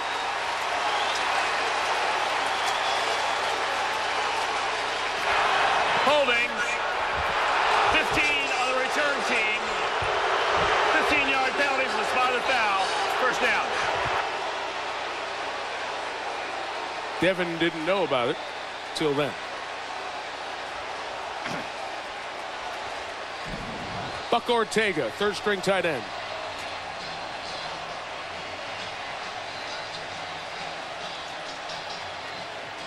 Amazing thing is the momentum of the Louisville player. He'd already taken himself out of position to make the play. It's always, you don't even need the block. Right. And I'll tell you, you know, we always talk about what has to happen for Miami to get back into this game. The crowd, the momentum, everything that they needed to get back into this football game just happened, only to have brought back. So instead of the 100-yard Hester kickoff return for touchdown, it's 1st and 10 from the 24. And here comes Frank Gore. Doesn't get anything. What a momentum change there. All right, look ahead. What's going to happen here, guys? Well, we just talked about, I think Miami, it's so important for them to get something to get the crowd back into the game. The Louisville fans, I don't know how many of them came, but they've taken over the Orange Bowl. Yeah. They got to get the crowd going. The other thing is Brock Berlin last year made a big comeback against Florida when he was down 33-10. I think a lot of times he plays better when he's in that shotgun, hurry-up offense. 2nd and 10. Greg Olsen, who caught a first-quarter touchdown in motion, and Berlin from under center in trouble and brought down. Well, I'll follow up what Kirk just said. Here's the home. This is what I would do if I was the University of Miami. First of all, I'd get him in a shotgun, use no-huddle offense, but when on defense, I'd blitz, I'd spy the quarterback because LaFleur is killing him. Now, Louisville, don't change a thing, but I would throw a couple of deep passes early and try to get another cheap touchdown, because if you can get ahead by 31-7, that's a lot better than 24-7. Marcus Jones the sack, 3rd and 14.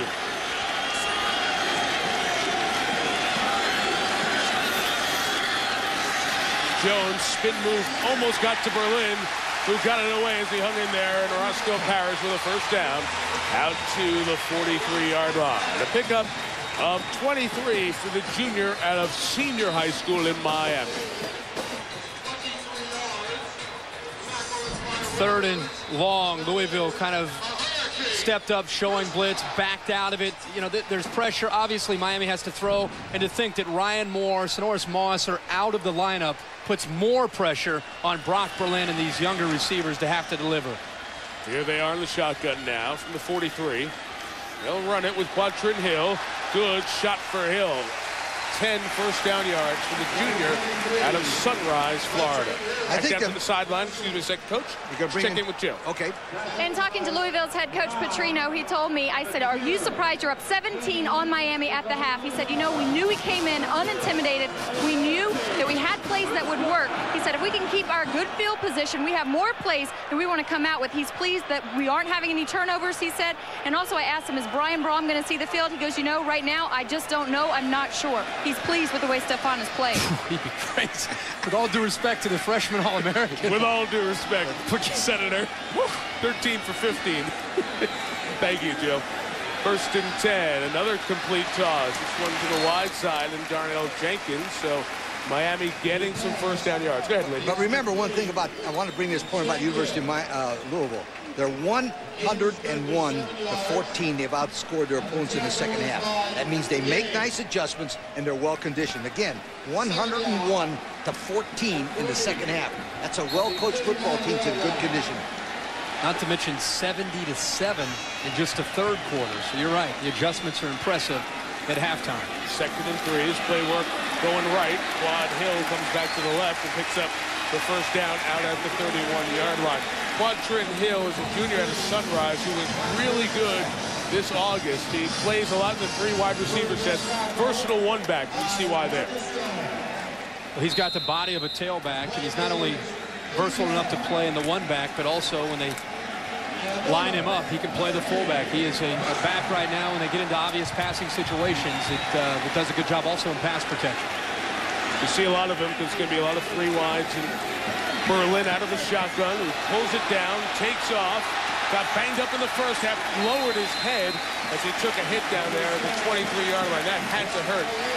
Not just from the injury, but you see the guys coming over to him. Somebody's got to make leadership statements or plays, and he did both there. Well, Brock Berlin is the guy that has to step up and make the plays. We talked about who's going to be accountable at halftime. Brock Berlin is leaving it on the field tonight. I know he's made some mistakes, but he's still being the leader, still willing to sacrifice himself. And we talked about that performance he had against Florida.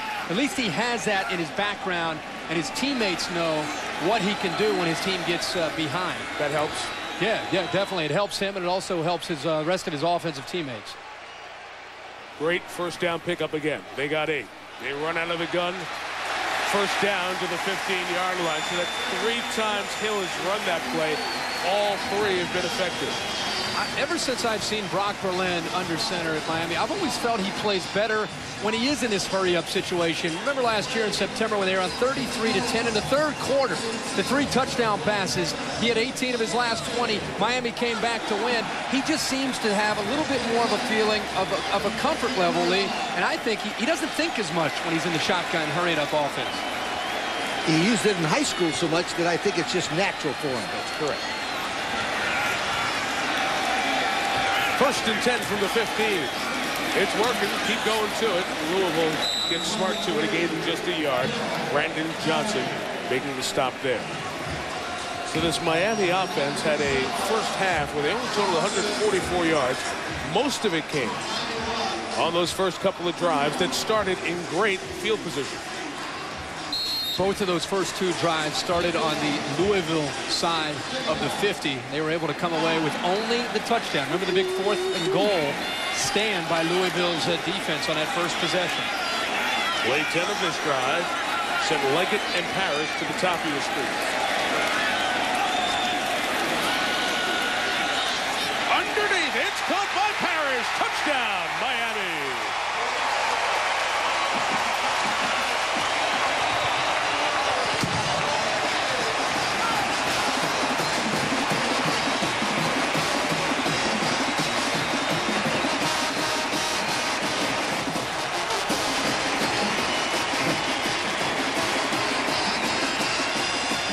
Big comeback there after the kickoff return to have it come all the way back and then to answer and come back with a touchdown again. Very important for the psyche of this Miami team starting the second half.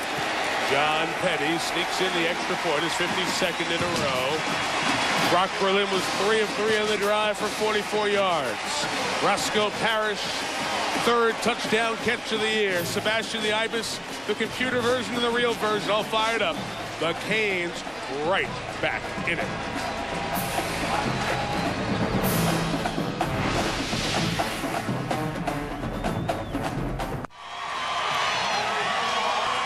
All they needed was a little something to happen, and the Miami fans have been awakened. This building can get loud in a hurry. It's got a neat feel to it when the game gets big. This one is Brock Berlin being reminded by Roscoe Parrish, I'm going to be here in the second half. You look for me, Brock. I got you, bud. 24-14. Lionel Gates from the 10. Smothered at the 20. Alton Wright, 2nd time. He's at a lights-out kickoff hit.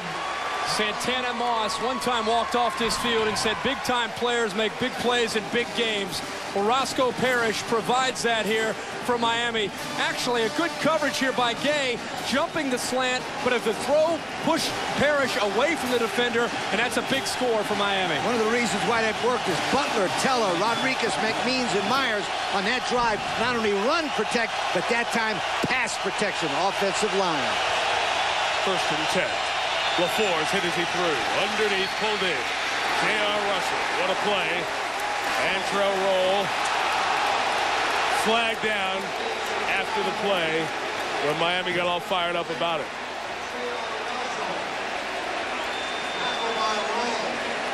That's always my favorite, when there's an official standing within 5 yards and doesn't call anything, and then the guy from behind makes the call. But that sometimes, Kirk, is the better view. Yeah, angles. Randy Smith asking what happened. Was it after the play? And here's what the referee says. Personal foul. Fake pass. There's a defense. 15-yard penalty, man to run. Automatic first down. you're going to play man coverage. You're going to face crossing routes. Louisville did it the entire first half. That's a good call. Clearly, a face mask 15 yards against Antrell Roll.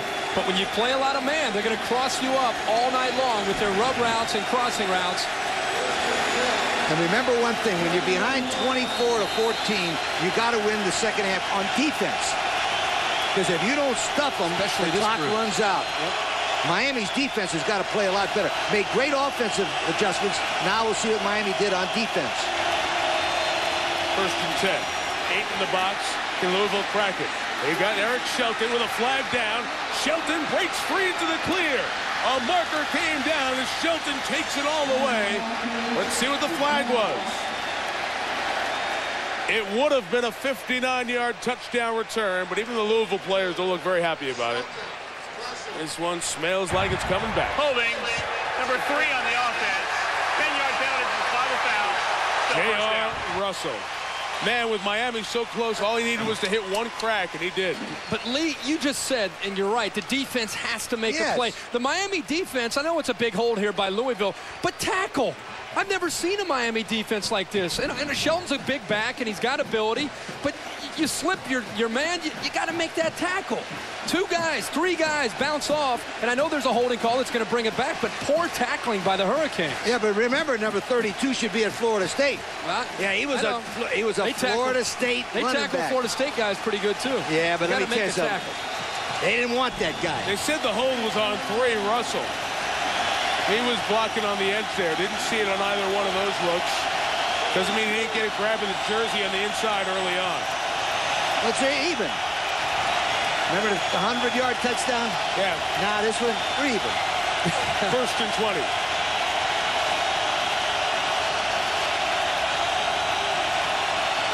Michael Bush. Tried to pick up a block, never got there. Glenn Cook the hit. 2nd and 23 coming up.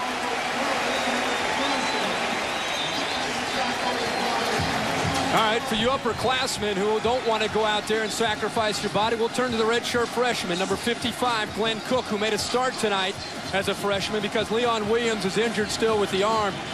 And Cook had good form there, wrapped up a big. These Louisville backs are big. 240-pound Michael Bush, Eric Shelton at 247 pounds. 2nd and 23. Quick snap. Gates hit hard in the hole by Baraka Atkins. We'll have 3rd and about 20 coming up. That's a big play by Baraka. Baraka Atkins right here. Remember we talked to Coach Shannon about this? He said that the leader on his defensive football team was this guy right here, number 98, Baraka Atkins. And boy, that was a wow hit. Larry Coker could not have gone in at halftime and drawn up a better scenario. Touchdown, get Louisville in their first possession at 3rd and 20.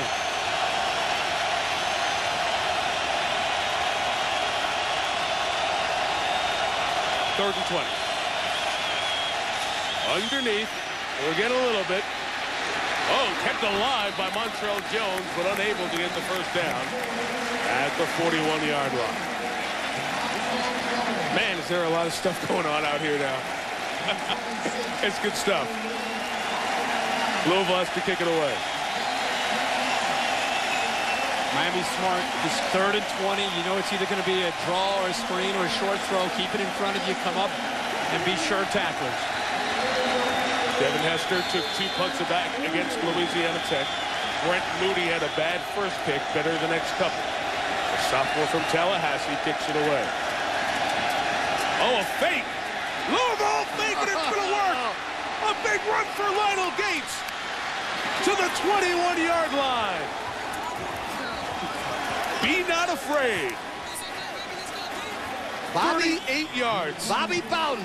Where are you right now? I'm telling you one thing. That was a Bobby Bowden call because what it did is immediately change the complexion of this. Kirk, draw it up. Well, it's going to be snapped here and then handed off to Gates, and Miami wasn't expecting it at all. Snap to a former quarterback who worked the head up. Mike Bush is a running back now. Yep. Great call.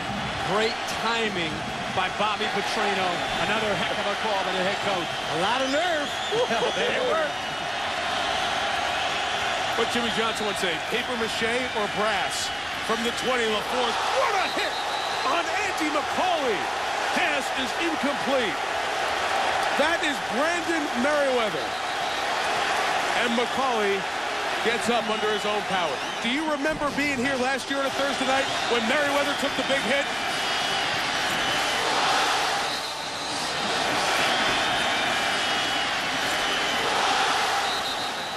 Quincy Wilson of West Virginia ran over Merriweather on a touchdown that almost won the game for West Virginia. Miami came back and won it.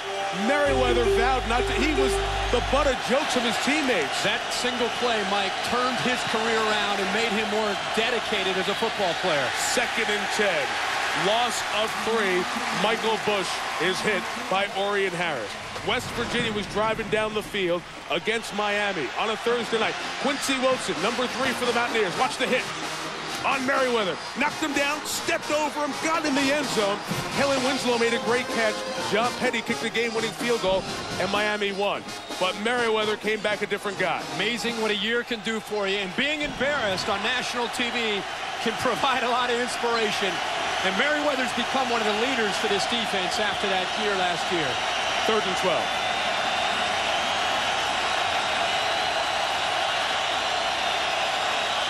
Middle of the field is open. LaForce goes up top, and it is caught for the touchdown by Tiger Jones. What a game! And the Cardinals are back on top by 16.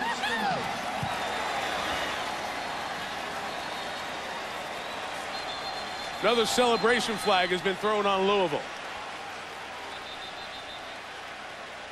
Guys, Miami is sending a message not only to America, but to the Big East.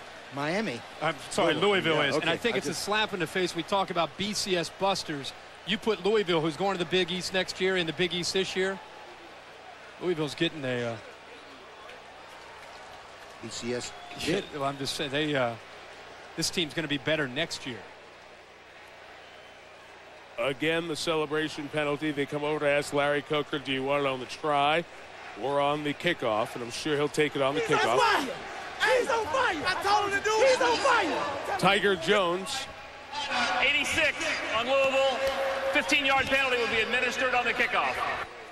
Jones has caught 2. LaFour's 3 touchdown passes. Miami hadn't given up but 1 total touchdown on the defensive side in the first 4 games. Florida State did score a touchdown, but it was on a Miami offensive turnover. Arthur Carmody, true on the try. I mean, think about it. The kickoff that came back that was called back. Miami drives down the field. Louisville runs a fake punt. Merriweather gets laid out, or Merriweather does the laying out, I should say, of McCauley. Still, Louisville comes back and hits one to Tiger Jones. They're back up 17. ESPN's College Football Prime Time, brought to you by Miller. There's good enough, and there's better than it has to be. Miller, good call. And the Home Depot. You can do it. We can help. Back here in the Orange Bowl. Been around Lee Corso for more than a decade. One thing my friend always says, good teams answer. We'll see. Well, I'm talking about Louisville. Yeah. They just answered Miami. Yeah, but you know, I said before, we'll see the defensive adjustments. Randy Shannon played the exact same defense he did in the first half, and Petrino took advantage of one-on-one and a pre-read, and Kirk's going to show it in a second. They just pre-read that blitz and hit a man for man. Todd Flannery, the kickoff man, does it from the 20. Second consecutive celebration penalty. Devin Hester had one called back a moment ago. This time he doesn't even get 15 yards on the return, down to the 35. Show and tell time. Well, Stephon LaFour's, it's the recognition as well. He sees the one-on-one opportunities all over the place. He's going to walk his receiver Finch down because Miami's going to bring blitzes here, which will free a defensive end.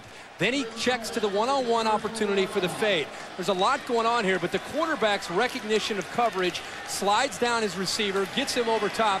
Miami's going to bring the blitz. He knows he's got one-on-one opportunity. It's just a matter of getting the ball back, looking at the man he wants and putting it. By the way, he put that ball right over the shoulder. I don't know if he could have handed it any better over the shoulder to his receiver, Tiger Jones.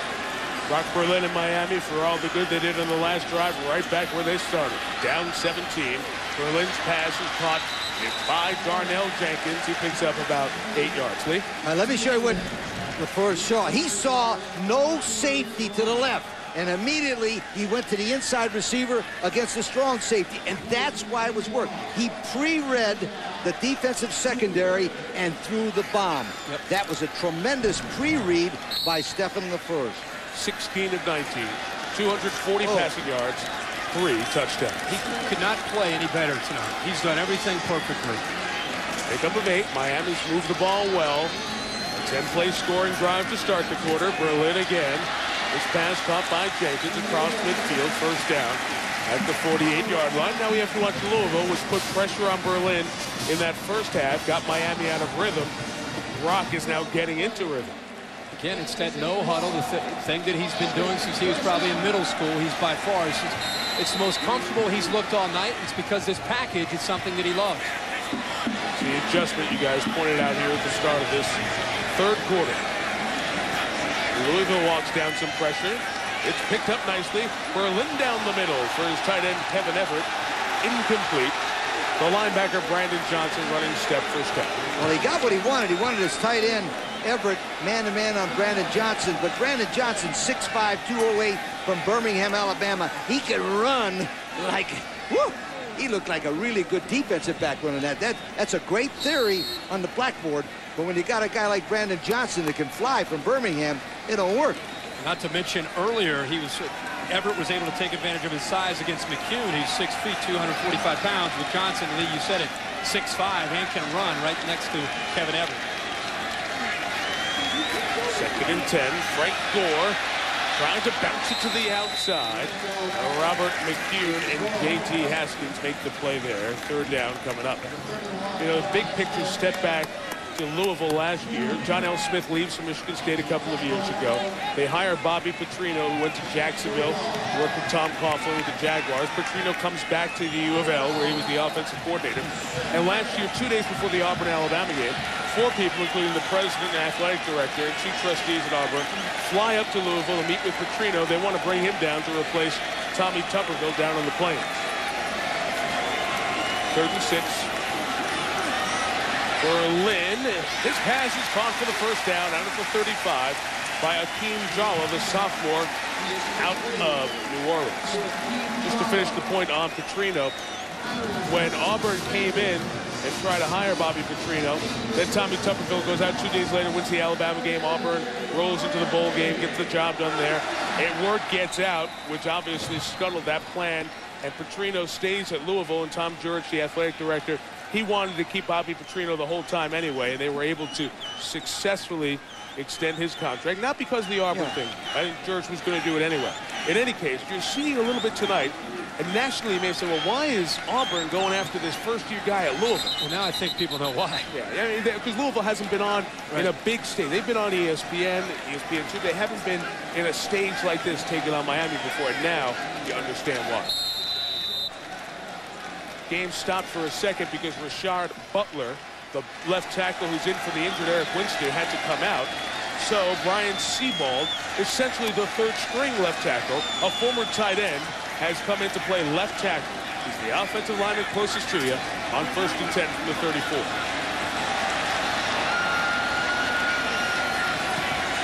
All right, Sebald got beat, but Berlin got rid of it in time to Darnell Jenkins for a first down, and more pushed out of bounds at the 12-yard line. Berlin took the worst of it because he was beat with the replaced left tackle, but he scrapes himself off the turf again.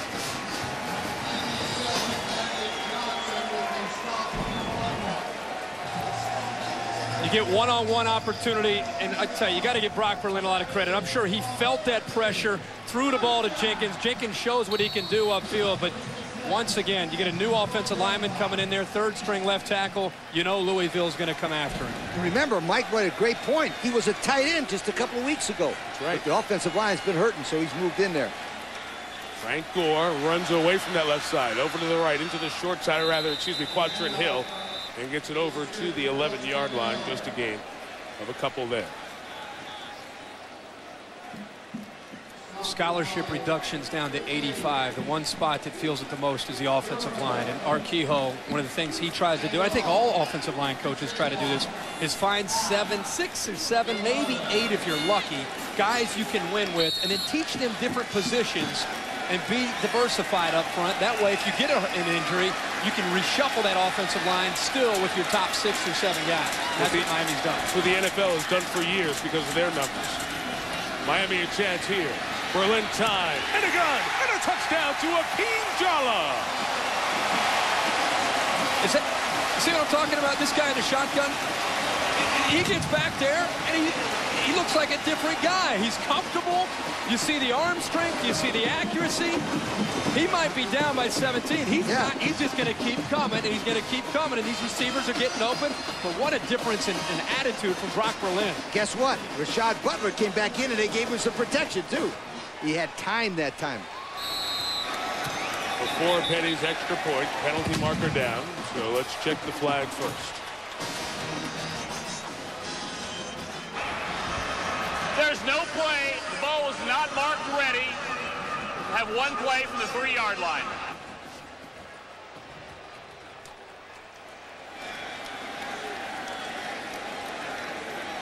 Miami cut it to 10 earlier.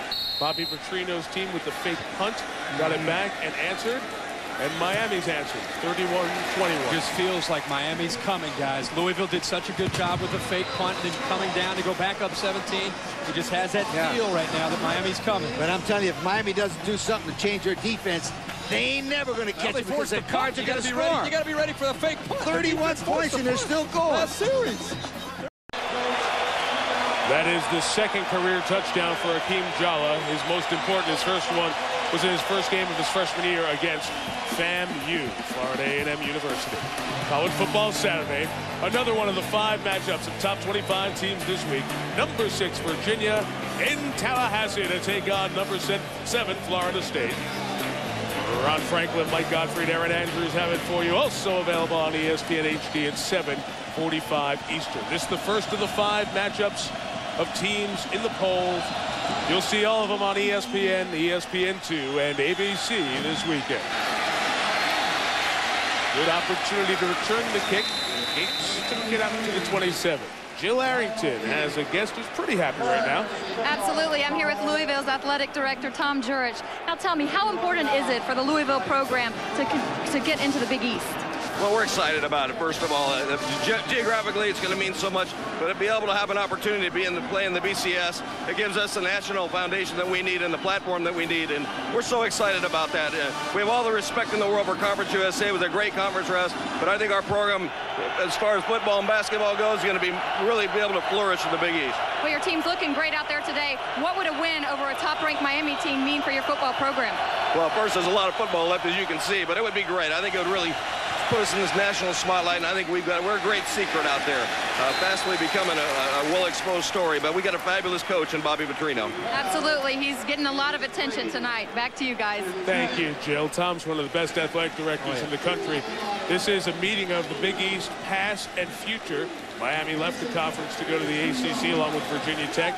Louisville's going to come in with Cincinnati and South Florida to join the remaining Pittsburgh, Rutgers, Syracuse, Connecticut, and West Virginia. Temple will be evicted from the conference after this season. Mike, I know you don't like me for saying this, but what a basketball conference. Are you kidding me? Look at that. March Madness, here we come. What do you mean I don't like it? Second and 8. Got it out to about the 34 to Gates. So we're going to have 3rd and 4 coming up. You got to give Tom Jurich a lot of credit as an athletic director. He goes out and hires the best guy. He's got Rick Pitino as his basketball coach, who some say might be one of the best basketball teams in the country this year. And now Bobby Petrino, I'm telling you. Combination of basketball, football. Louisville by far. Well, not by far. Right up there. Right up definitely going to be Pitino rubbing elbows with the big boys. Pitino and Petrino. This will be a 3rd down stop Miami desperately needs. LaForce rolls, throws, incomplete. It's one of the rare times nobody broke free as LaForce took a heavy hit, intending the pass for Broderick Clark. Roger McIntosh lost his helmet in the celebration. Only the 4th incompletion sets up a punt. Mike, it was the first mistake I've seen LaFours make, and it might have been the pressure, but he had an open man right here who came into the outside, broke free from the Miami defense, and if he would have been ready right now to throw it, and I thought he was looking at him. If he would have been ready, it would have been a first down. J.R. Russell was that guy. One of the reasons he wasn't ready, Roger McIntosh was about to hit him right in the mouth. He wasn't even close by the time that man broke free. Brent Moody to kick. Beautiful kick. Careful to outkick the coverage. 55-yard kick. Marker down. Here comes Devin Hester picking up the picket fence. Couldn't get to the outside. Louisville covered it nicely. Down at the 27. As we said, we have penalty markers down. Officials throwing their hats. We got a whole lot of stuff going on here in the Orange Bowl. That penalty might have been that he pushed the man out of bounds, and therefore he was ineligible to get back and make the tackle. You know it's serious when they start throwing hats and flags. Hat, beanbags, flags, sweat, hot night, humid. Credit Louisville. Usually, guys, when we come down here this time of year, we see the other team from farther north start to cramp up around this time. They have not. And usually you win that battle early in the week, not the day before the game. I want to know what's going on, says Bobby Petrino. You're officials from my conference. At least I can get somebody to talk to me. Guys, it looked like a Miami coach was so close to the boundary that he actually, a Louisville player ran into him. That's it. We have a personal foul. It's a live ball foul, administered as a dead ball foul. A player from the Miami sideline hit a player who was in the game. It's a 15-yard penalty from the end of the kick. First down. Well explained by Randy Smith. Because it's administered as a dead ball foul, it does not change possession. Miami ball. See, I don't know if this is going to be a Miami coach or if it's a Miami player, but you'll see it down at the bottom of the screen. He gets pushed and then runs in right there into, looks like a coach. He ran. Yeah, that wasn't the coach's fault. The coach was watching the play. Exactly. The Miami defender knocked the guy into that man.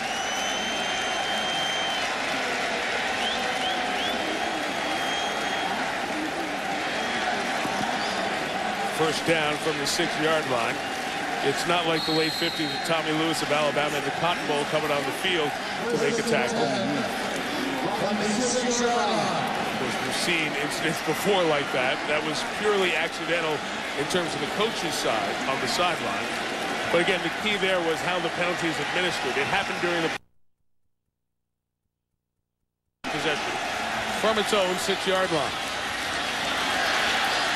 In the hole is Gore, and he pushes it forward to the 12. I know field position is not Miami's best friend right now, but they've got to continue with the same style of offense and keeping Louisville on their heels, where Berlin seems to have so much comfort. Frank Gore, just 3.5 yards per carry. And this is the second time that Rashad Butler is being told to come off the field. I don't know if he is bleeding and continues to bleed or what it is, but the referee, Randy Smith, is coming over to tell Larry Coker why. And that means Brandon Sebald has to come in out of upstate New York, a junior. I don't know about you, but if I were number 7, when I saw Sebald come in, got to be ready to feel pressure coming from the left side. I'd call a screen. Slow do something. Maybe it's when he's wrapped up. Maybe that hand is illegal the way it's wrapped up. I'd roll to the right. They got a tight end. They got tight end covering up Sebald. Did an okay job there. Gore ran it right. He got a first down. Close to the 20-yard line. For the first time in a long time, it looks like McMeans, Myers on the right side are starting to come off the ball. Watch him, nice blocking on the right side. And I like one thing about Gore here. You see how he makes that little cut and runs north and south? They've got to have a few of these runs, but my friends, not too many, because that's tick, tick, tick, tick, tick, tick, tick, tick. Not going to win this ball game with too many tick, tick, tick, ticks. Yeah, when they score here on this drive, it's a 3-point game. But with the momentum that they've had with Berlin in the second half, where he's just shotgun on fire. Keep going. Shotgun. From the 20, Quadrin Hill going to lose a yard as he's tackled by Bobby LeFew, one of 2 LeFew brothers on this team, and another Miami player is hurt. And that's an offensive lineman as well. That's Joel Rodriguez, their fine center. See, he doesn't have a choice. He's going to have to. Oh, boy. And you know what that hurts more than anything else? Is the shotgun snap. Boy, every time I saw the first center go out, I used to tell my coordinator, go right up the middle in the shotgun and see if that guy on the second team can make the shotgun snap. Rodriguez, who was a second-year starter, hurt at the end of 2003, had a hamstring that bothered him most of this week. The backup center, Anthony Wolfschlager, comes over to get a football and get some snaps here with Brock Berlin. Let's see if we can see what happened to the senior from Miami. He's limping off under his own power. Tony Tella just rolled up on top of it. It's good to see Rodriguez come off like that. Rodriguez is a product of 2 Cuban Americans. He is hoping to become the second Cuban American full-blooded person to become a National Football League player. Joaquin Gonzalez was here. He's with the Cleveland Browns. He's the only other NFL player with 2 Cuban parents. Joel and his dad have a great relationship. Wolfschlager, the center, out of the gun for 2nd and 11. Final minute, 3rd quarter. With 2 backup linemen. Time for Berlin! Greg Olsen, the tight end. Held on to the ball as he got it down to the 30-yard line. 51 yards. And Seaball, the backup, tackles the first one down there to thank him.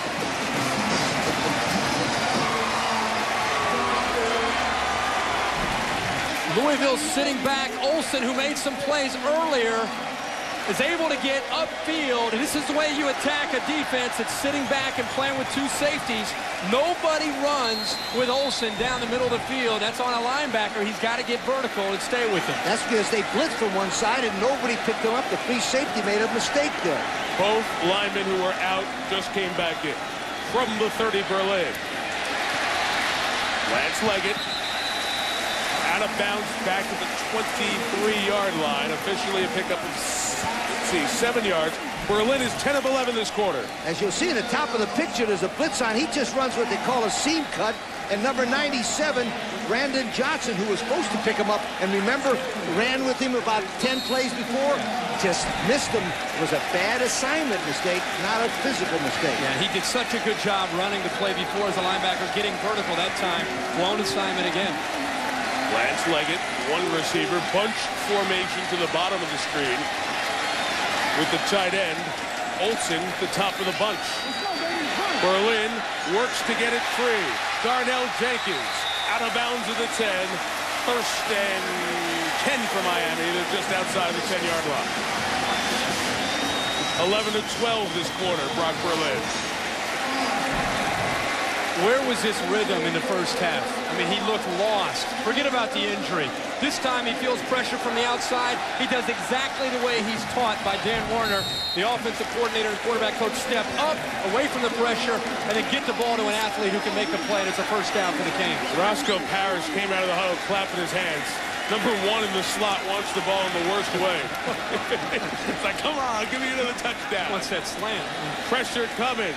Berlin got it free.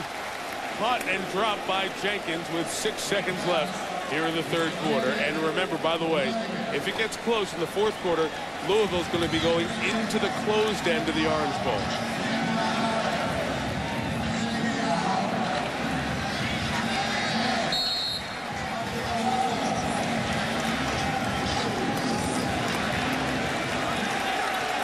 Miami keeps running out the same receivers. It's all they've got. Only 4. No Ryan Moore, no Sonaris Moss. Lineman hurt. Quarterback stumbled off the field, hurt. Gutty performance here. Berlin underneath. Parrish caught it. He's brought down at the 6. We're going to have 3rd and 5 coming up for the first play of the 4th quarter. A huge play will start the 4th. The Orange Bowl comes to its feet. A lot of people tell us the 4th is coming up after a great quarter of football. Louisville by 10.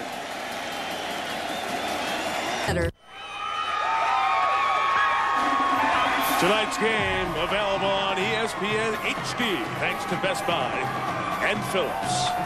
Off we go to the fourth quarter from the legendary Orange Bowl in Miami with Lee Corso, Kirk Herbstreit, Jill Arrington, Chris Fowler, Mark May, and Trev Alberts. This is Mike Tirico. Louisville fell down 7-0, scored 24 unanswered points. Miami outscored the Cardinals 14-7 in the third. Louisville hasn't lost a third quarter lead in this century. Really only 4 years, but you get my drift.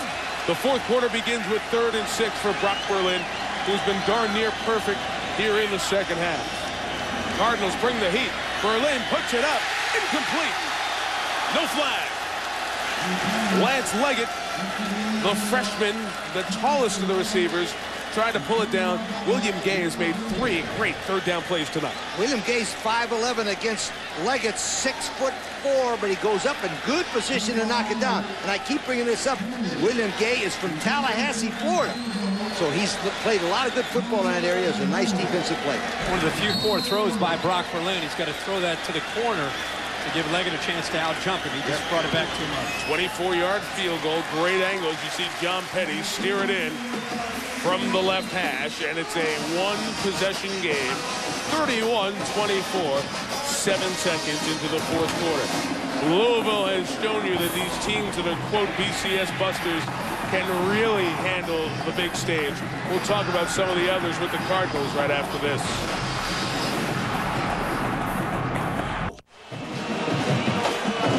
Well, there you see how the game progressed. Miami fell behind 24-7.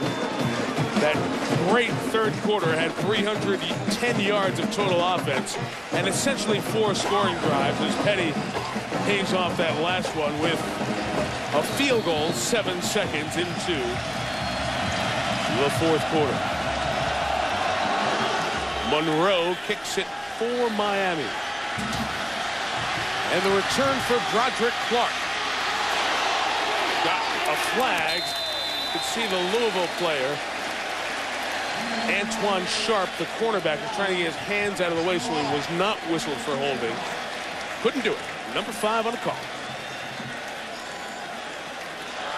During the return, holding number 5, the 10-yard penalty from the spot of the foul, first down.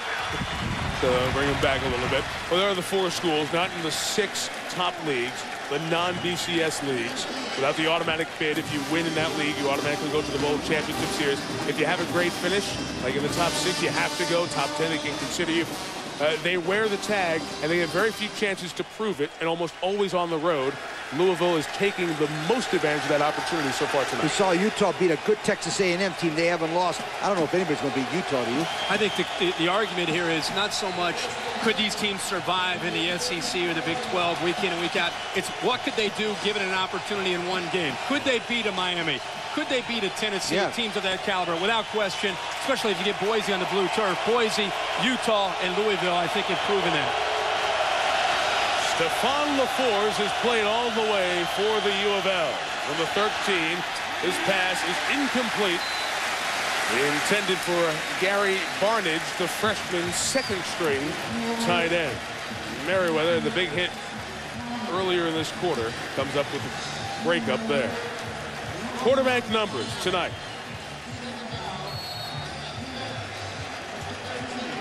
If you looked at those at halftime, it would be lopsided. Berlin's taking advantage of a big second half and the hurry-up offense. I'll be interested to see if Miami maintains that hurry-up if they get the ball, when they get the ball back. Lionel Gates has been a good runner tonight. A yard shy of the first down. Submarine by Anthony Reddick.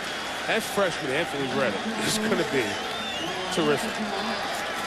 And out of Fort Lauderdale at about 195 pounds. The difference to me in watching Louisville from the years of John L. Smith to Bobby Petrino is that physical aspect and the 2-back offense that Bobby Petrino's told us he learned from being around Tom Coughlin and Dom Capers those years in Jacksonville. 3rd and a yard. They line up. LaForce lost the handle. It's free. As the second time that has happened, Miami's coming away with the ball. And they have it.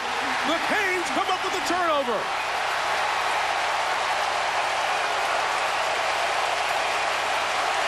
Twice tonight, LaForce has blown a snap under center. Santonio Thomas, the recovery. takes over at the Louisville 22. We talked about it when Miami cut this lead to 10. You could just feel the Canes were coming. They needed a break. Second time, LaForce did not keep his hands in there. It looks like he's in there battling, but when it's a quarterback going up against a 300-pound defensive tackle, chances are the big guy is going to win. Also, most of the time when you have a fumble snap like that, it's because the quarterback's hands split. You've got to keep the thumbs together and keep them in. LaForce dropped that ball because his hands split, Mike. Second time he split those hands. The first one that they recovered was exactly the same. Golden opportunity for Miami to tie the game. Berlin has to take a timeout. Timeouts could be very valuable in the remaining 14:05 of this one. Now, Miami is not in unfamiliar territory. They have survived and won so many of these games. We've seen two of them on Thursday nights. Pittsburgh driving down with Rod Rutherford, trying to hit Yogi Roth, their fourth receiver, a walk-on. Just couldn't get there. Number 1 won by 7. And then we showed you earlier the game against West Virginia. Miami number 2. Eluding Vince Wilfork, and everybody on the Miami team was Quincy Wilson. Bowls over Merriweather. He was still going when he scored. West Virginia took the lead. And in 2 minutes, we had two of the great plays of last year. Do you remember the catch by Winslow on 4th down? It set up the John Petty field goal.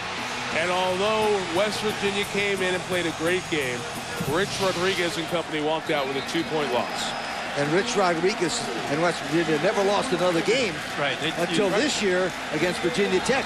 Yep, they used that as a springboard to really come back. No question. I remember walking into that locker room after the game and talking to some of those players, and Rich Rodriguez, just because the effort that they gave, it could have gone down, but they definitely went back up and went on to play in a bowl game and had a great year. It is the proverbial slippery slope for Louisville right now. They're riding high at 24-7. They have scored, but Miami's defense is tightened up. And now the Canes can tie the game. They line up in the eye, and they run Frank Gore, who hits the hole with some authority as he spins to the 15-yard line. A gain of 7. What's interesting is Miami's had so much no-huddle and so much shotgun that because Louisville is back on their heels, it's opened up the running game. Lee, you talked about how the right side of the line is doing a better job of getting a little bit of a push. This second half, it's almost like watching a different group. Despite the injuries, they're finally getting a surge when they've decided to try to run the football. Also, they're tiring out the front four of University of Louisville. 3 straight 7-yard runs for tonight's Applebee's hometown hero. Gore from Coral Gables, Florida, where the Miami campus is. Oh, about a 20-minute non-traffic drive from the Orange Bowl. That's at 2 in the morning. Takes it just for a yard or so. We'll have 3rd and short coming up.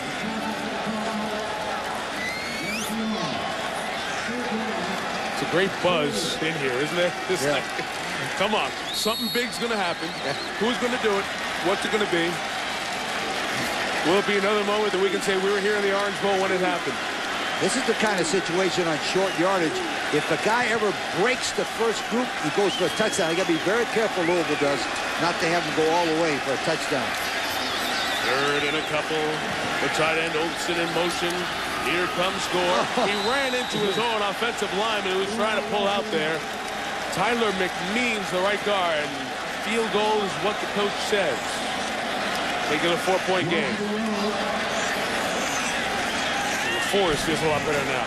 Just got done talking about the great job the offensive line is doing and the surge they're getting. You got to get around the block there by Butler. And if he does, it's a big hole there for Frank Gore. But again, it's that left tackle being pushed back. That might not have happened if Winston's there. John Petty made one from 24, this from 32. Well, that snap was tight to the body of the holder. Very nice job by Matt Carter to get it down. And it's a 4-point game. 31-27. 3 minutes gone by. 4th quarter.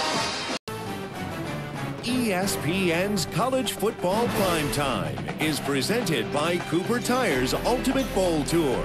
Go to a Cooper dealer near you or visit ultimatebowltour.com to enter. And in part by Saturn. People first. I don't think many people here in the Orange Bowl are going to be dancing the night away tonight, because the fans have had to work. This has been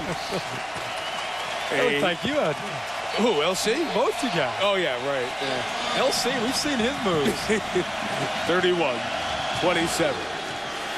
Roderick Clark and Lionel Gates will not get a return. A booming kick by Brian Monroe.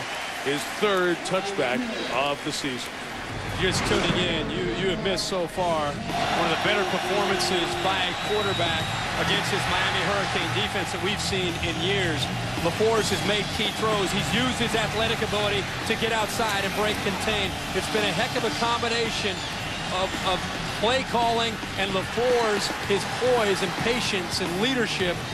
But there have been a little bit of a swing of momentum here into the second half. And look at this, Miami guys. Defense. LaForce is on the bench, and Brian Brown, the true freshman, who comes in for a series every game, is in the fourth quarter with a 4-point lead on the road at the #3 team in the nation in the Orange Bowl. Wow. Rust throws it complete. J.R. Russell got away from a couple and is pushed out of bounds by Antrell Roll at the 23-yard line. And a flag. Oh, let's see. The referee reached for his flag, and he's not going to do it. Not going to do it. And Russell is unhappy. What do you think about going to Brom here? They do it every game, but they've never been in a situation like this. Go ahead. I wouldn't do it. I don't have to say anything. I wouldn't do it. I'm not second guessing. I wouldn't do it. Because LaFleur is the leader of that football team, and you're putting a lot of pressure on He's a senior. He's a leader. Yeah. He's had a great night. I know it's a system, and I know they've gone to it, but tough time to bring. I don't care how good Brom's going to be. Tough time for him to come into a game and take your leader out of the huddle. Exactly. Top high school quarterback in the nation last year out of Trinity High School in Louisville. Brom hands it off to Eric Shelton. Gets a couple of yards out to the 26-yard line. The Brom family has been around Louisville football for a long time. Lee, when you coached from 69 through 72, you got to know one generation of this family. Oscar Brom was the quarterback. Greg Brom played here at the U of L, 89 through 92. Jeff Brom, who's now the quarterback coach, led this team to a great, gutsy bowl game win in the Liberty Bowl. Had a 7-year career in the NFL, was a backup in the Super Bowl, now is the quarterback coach. His kid brother's got 3rd and 4 and delivers it like he's been doing it all his life. Wide open Joshua Tinch to the 43-yard line, but a marker's down back at the pocket. And it's on Louisville in case you can't figure it out. And that was Jeff. And it's Conference USA officials, by the way. Holding 59 offense. The 10-yard penalty from the previous spot. Still 3rd down. Jason Spitz, the weak side guard. Let me just enjoy this for a second, because I can't. A freshman quarterback who comes in the fourth quarter with his team leading against Miami. I know there's a hold. I know they're going to bring it back. But look at the pressure, and look how tight this throw is for a freshman to make, and he puts it right where it has to be. I've never seen a hold on a guy who got knocked down. The guy who was getting knocked down, the left guard, was the one who held. Now 3rd and 14 out of the gun. He's not the mobile quarterback. But he takes off, and he gets the first down at the 32-yard line.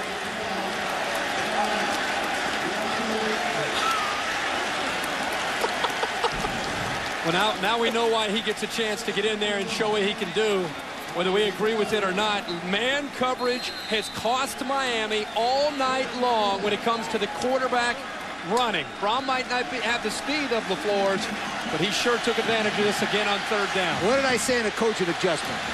Let's the quarterback go after, but spy the quarterback. Did I say that? Spy the quarterback. Thank you. Now inside of 10 minutes. Long count. Good opportunity there for Shelton, but he's held up to the 34. Another marker comes down. You could hear the sideline yelling for the holding call, and they're going to get it. On the tight end, Andy McCauley, 45.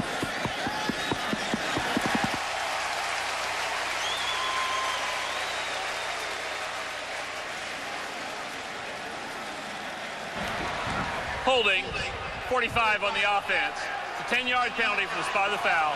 Still first down. Fourth major flag on Louisville in the second half. Mike, repeat that about where these officials are from. They're Conference USA. So everybody in the country knows that this is the University. Yeah, that's right, because everybody's going to think of getting a homer job here in Miami, which they're famous for. But this is Conference USA. What was that? They're famous for that here. Jab? Absolutely. That was a little jab. What's happened to Florida State? Shot across the bow. Florida State style. That's right. Conference USA. Louisville's officials. First and 18. Rom gets time. Does he have a receiver? Oh, he tried to squeeze it in with Antrell Roll covering. Antrell's telling J.R. Russell, bring it on even more. Second and long coming up. Antrell Roll's excited because he's made a play tonight.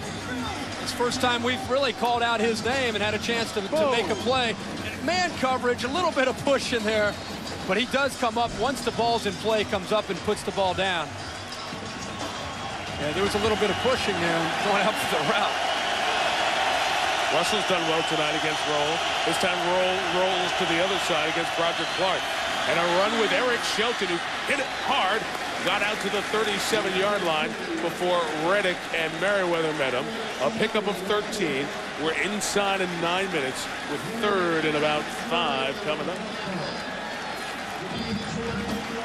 J.R. Russell is the best receiver on the Louisville team, and he's had a chance to match up with Antrell Roll. You know he's looking at that as a challenge, a chance to go up against one of the best, a guy who'll be heading to the NFL. Russell wants to hold his own. They've been chippy all night long, going back and forth, trying to send a message. 3 receivers to the top. Miami brings it secondary over there. Rom has time.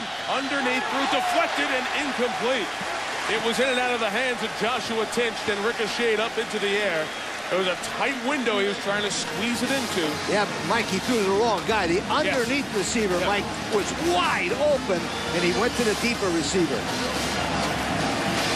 Pump coming up. You'll see a one receiver going across the top. But watch the underneath receiver right here. He's wide open for the first down right there, and he throws the ball to the wrong guy.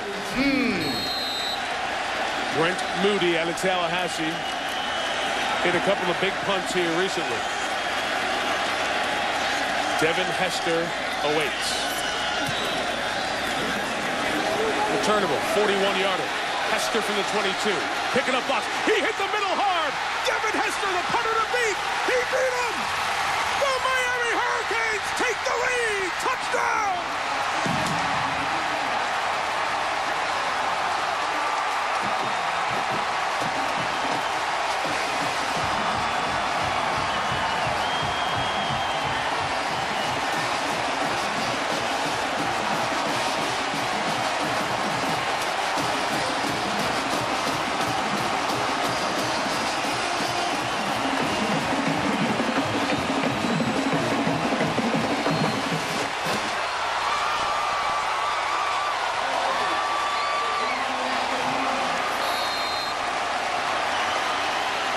John Petty extra point.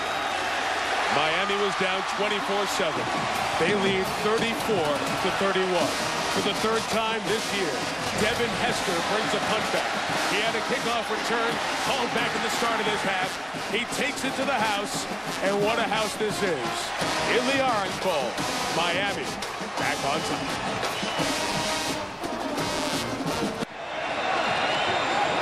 Devin Hester ties Kevin Williams. 3 Miami punt returns for touchdown. This half, the Canes, 3 touchdowns, 2 field goals.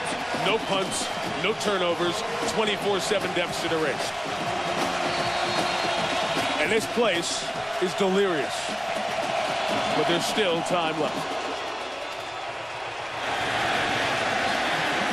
Unreturnable kick, 2 key back-to-back touchbacks for us. Back to the punt return. This is a low-line drive kick, and once you do that, notice there's nobody down there near him. Devin Hester told everybody that I want to be like Deion Sanders. Yep. That's the guy he wants to be, a defensive back and a kick returner. Kirk, take that punter. Well, the punter tries the leg whip. He goes down. The crossover dribble got him there in the open field. But I know Antonio Perkins, one of the best ever in college football, if not the best, to return punts. Devin Hester, very, very special. I think he's the most dangerous return man in college football. Perkins out for a little while with Oklahoma. There's the punter, Moody, who hit the deck. So Louisville goes back to Brom at quarterback and back to the run with Lionel Gates out to the 23-yard line. 2nd and 7 coming up. 8 minutes left. Louisville trailed 7-0. Came back and tied the game. Scored 24 unanswered points. Had a 31-14 lead with 6.5 left. And Miami has come back to score the last 20. Well, somebody please tell me if number 17 is hurt, Stephon LaForce. I mean, one of the best quarterback performances we've seen in years, and he's sitting over there with his mouthpiece in his mouth. Must be hurt. Maybe he is. He may have been hurt at the bottom of the pile with the fumble. 2nd and 7 with Brom. Steps up and guns it. It's complete, and the stretch is a yard shy of the first down for Broderick Clark, the junior. This kid's special. I'll say that. This kid is not only has the ability, the moxie. The coaches said what they really like about him is he has tremendous motivation to be great. Of course, he has the physical ability, and we're talking about Brom. For him to come into this game and perform like this says a lot about him and the kind of poise that he has. 3.5-yard power play, and they get the first down with Lionel Gates out to the 31-yard line. You know, Kirk, I think we need to reemphasize here the point you made. When Louisville a couple of years ago was running up big scores with Dave Ragone, Ragone got beat up that 1 year after all the offensive linemen left his senior year. One of the reasons they didn't have 2 back in the offense, they couldn't play, and it's the problem with all these spreads. You can't play power football when you need to. Louisville has that now in the 2-back. You saw it there. The 5 years that John L. Smith was in Louisville, they averaged 125 yards rushing. Last year, 228 yards rushing with that 2-back combination along with the 1-back. Brom 1st and 10. He swings it out to Eric Shelton, who is hit hard by Roger McIntosh, keeps the play alive, and turns a loss of 5 into the greatest no gain you'll see all year. Eric Shelton, you know, he's a Louisville, Kentucky young man. He went to Florida State and found himself on 3rd and 14, played a little special teams, didn't play much, but he came back to the University of Louisville. The thing I like about the guy is that he's strong enough, but he's got enough quickness to move forward. But I want to say one thing also. Remember, Bobby Petrino said to have a national championship team, you got to have a running team first. Remember him saying that? Yes, I do. Okay. Officially a gain of a yard. 2nd and 9. Brom, not known for the wheels, has shown him, delivered the blow as he took it out to the 39. 3rd and a couple coming up. A run of 7 there. Louisville running out of time, guys. This snap will come under 5.5. This is a must at least maintain the drive situation. I want to say something about the Brom family since I coached his father. The Brom family, the 3 brothers, never lost a high school football game they played in. Never. All 3 of them, including this young man right here. Ryan was the MVP of the state championship game 3 consecutive years. 3rd and 2.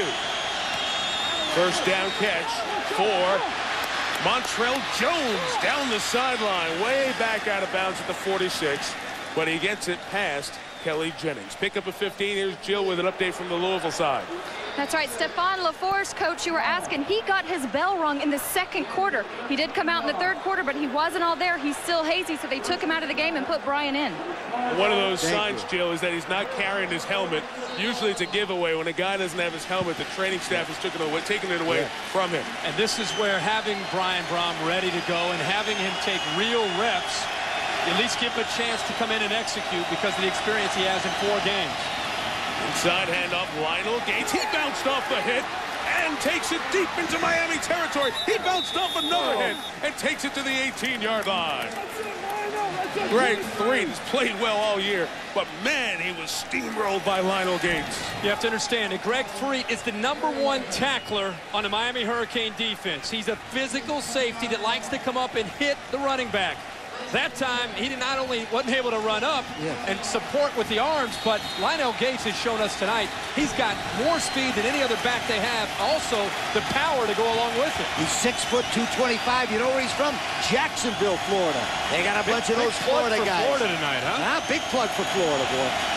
Gates over 100 yards. He has 108. Inside of 5 minutes. Brian Brom's throw complete to Broderick Clark. First and goal, Louisville at the 2. A penalty marker down. Back where Brom is. Let's check it out.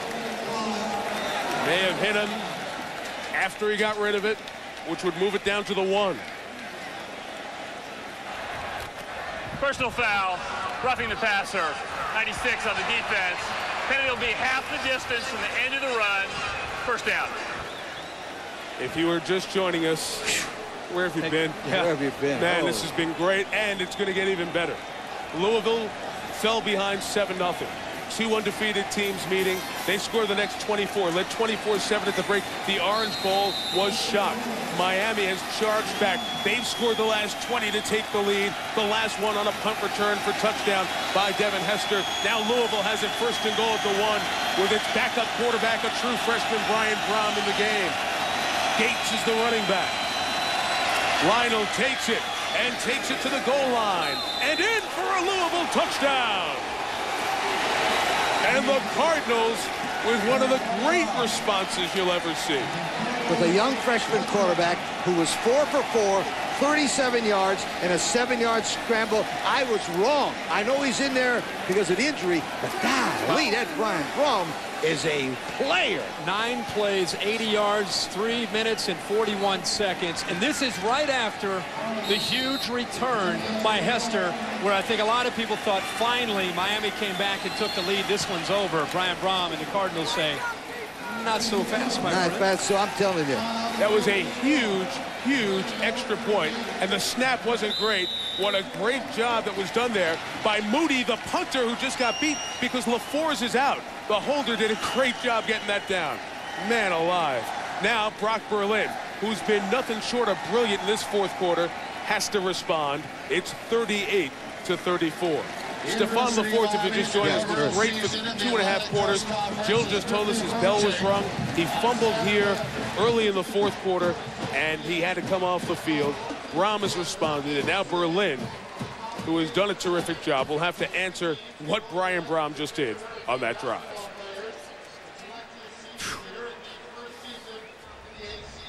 Can we play 6 quarters tonight? I don't want to leave. Here's Berlin's night. Well, Brock Berlin has turned this game around in the second half. First half had some trouble. Couldn't really make the throw that he had to make. Threw the ball into coverage. In the second half, they got him back in the shotgun. The team was down 24-7. He's been much more comfortable, much more accurate, and in command, looking like he was going to move Miami ahead, which eventually they did with the return. And now he's got to do it one more time. And Coach Dan Werner did a very nice job in the second half of mixing the run and the pass together. And I tell you what, if this situation ends up where Brom comes in and beats the #3 team in the nation as a true freshman in the Miami Orange Bowl, that's what legends are made of, right? And by the way, the greatest football player ever to play at the University of Maryland was my friend who passed away, Johnny Unitas. Yeah. This kid's a great player, though. This guy, we've been talking all night about LaForce, but just seeing Brom, and I remember we had our conference call this week, first one of the players to hop on. He said, hey guys, how you doing? Almost like a senior, a 5th-year senior would hop on a conference call. Just a certain confidence and aura about him, but still to come into this game like this and perform the way he has is very incredible. You see Brock Berlin there with a private moment before stepping out of this huge stage, as Devin Hester, who returned the punt for a touchdown, is set to get his hands on it. Brock Berlin is a very devout Christian.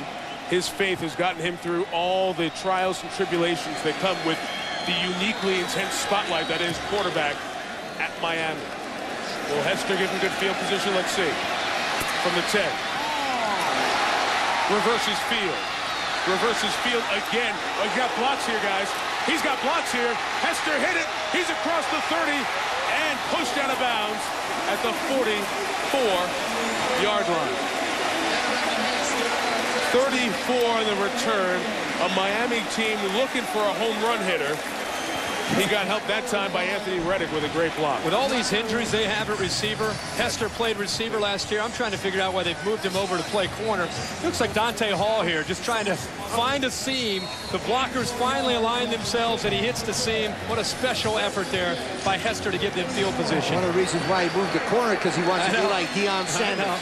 I know, but I couldn't agree with you more. Dion played a few snaps on offense, by the way. Yeah, get Hester over there and let him make a big play out there at receiver. From the 44, Miami has 2 timeouts left.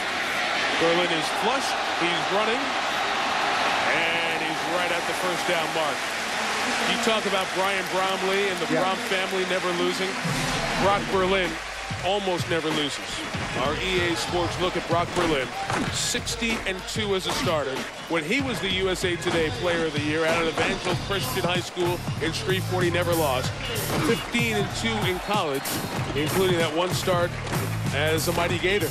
Then transferred here, 14-2 at Miami.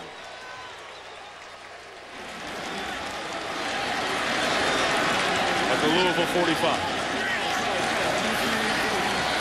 Berlin, Roscoe Parrish, snuffed out, loss of 1. Brandon Johnson, the second leading tackler for the season, top tackler tonight. Mike, you made a very important point that some of us just didn't pay attention to, but that extra point, that means you're right. They have to have a touchdown and not a field goal, and it's 38-34. Not only that, but when Brom gets the ball back, if Miami scores, they just need the potential of a field goal to tie. Plenty of time on the play clock, as you see.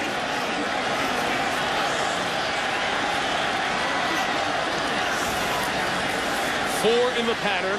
Berlin throws, nearly intercepted. That is the 3rd time Kerry Rhodes has touched one. He picked off one. He nearly scooped one off the edge of the grass, and that one was right there. This game in a nutshell is why the Miami coaches can get so frustrated. At times, Brock Berlin makes every throw you ask of him. At other times, he just doesn't see defenders, tries to lock in on his guy because he thinks he's got Parrish, and he thinks he's got him behind McCune, the linebacker, and he throws it right into the chest of Kerry Rhodes, the safety. If you drew a circle on, there was 5 University of Louisville players in that area. How he didn't see them, I don't know. You're right. 3rd and 10, could be in 4-down territory here. Louisville adjusts the play before the snap. Berlin is complete for a first down and more to Lance Leggett with a penalty marker down in the secondary as well. Pickup of 26 to the 19.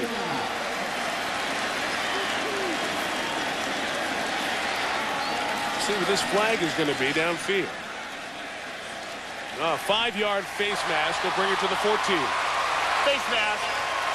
Ladies and gentlemen, it's the same quarterback that just made these 2 throws right into the pressure, and he puts it right on the chest of the freshman receiver Leggett. Look at that. Are you kidding me? That's the same guy from the previous play that threw it right into the chest of the safety. I like the way Leggett run that route. He went right down, drove him deep, came in. But the thing about it was sweet. He reached out and caught it with his hands. Yep. Terrific play by Lance Leggett. Leggett, Parrish, and Jenkins are the receivers here. He's got one-on-one coverage right here if he wants to try to hit the fade. Back up a little bit. Berlin punts and throws for Jenkins. Couldn't pull it in. Berlin was throwing into the end zone with Jenkins. Brock Berlin this half, 14 of 19, 205 yards, couple of touchdowns. 2:50 left. 1 point right here. We have not called the tight end's name in a while. 82, Greg Olson's in there. I would not be surprised if they didn't try to get him in somewhere into that end zone because he's a tremendous receiver at 6'5", 247. Tight end this play.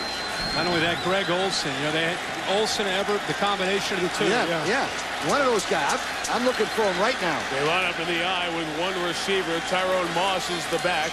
He gets it. And only gets a yard or so. 2:42 to go. You're in 4-down territory here. Oh, yeah, but you don't want to waste the down. I understand. I just think you may treat that differently than 2nd and 10. You may treat that as first down knowing there's 4. I'm just looking for something. All right, hang on. You're hanging on the end of a rope there. Hakeem Jalla caught a touchdown tonight. The sophomore from New Orleans is in the game. On 3rd and 9. Parrish and Jenkins at the bottom of the street. Tight end, Everett caught it. He's 3.5 yards shy. They should have done that. I'm saying, not second. I wanted him to do that kind of play before on second down, not to get down to a fourth down play. Oh, man. Well, I think about taking the time out here and talk about this. Yeah, sure you do. Because this is a play that could be your national championship hopes. Exactly. It's 4th and let's call it 4. With 1:52 left. Be right back. Well, the national championship is always the goal for Miami. They've got the people and the program to do it. To keep national championship dreams in your own control, you've got to be perfect. And there's one play to do it. 4th and 4. Miami can get a first down at the Louisville 4. Remember, this is a BCS play maybe from Louisville. Lance Leggett, bottom of the screen. The bunch formation at the top. Berlin, pressured, throws. It's complete, right at the line, and very close to the first down with Jenkins. The spot is a correct one. That's where he got to. It's at the 3, 1st and goal. What a huge pickup. Now 1:46 left. Louisville has 3 timeouts. They may need to use them to keep some time on the clock. Well, they went with the bunch formation and they had an opportunity there to rub a guy and bring him underneath. Jenkins has had a phenomenal game. We talked about the Miami Hurricane receivers stepping up, and Jenkins has done that tonight on that big 4th down. Talib Humphrey is the fullback. Tyrone Moss the tailback. 100 seconds left. Miami 3 yards away from the lead. It is Moss, left side, pounding forward. Down to the 1. Louisville's got to take timeouts. You can't get it with no time left. They've got a full complement. Showing a lot of confidence in this defense right now. 2nd and goal. 3 timeouts remaining for Louisville.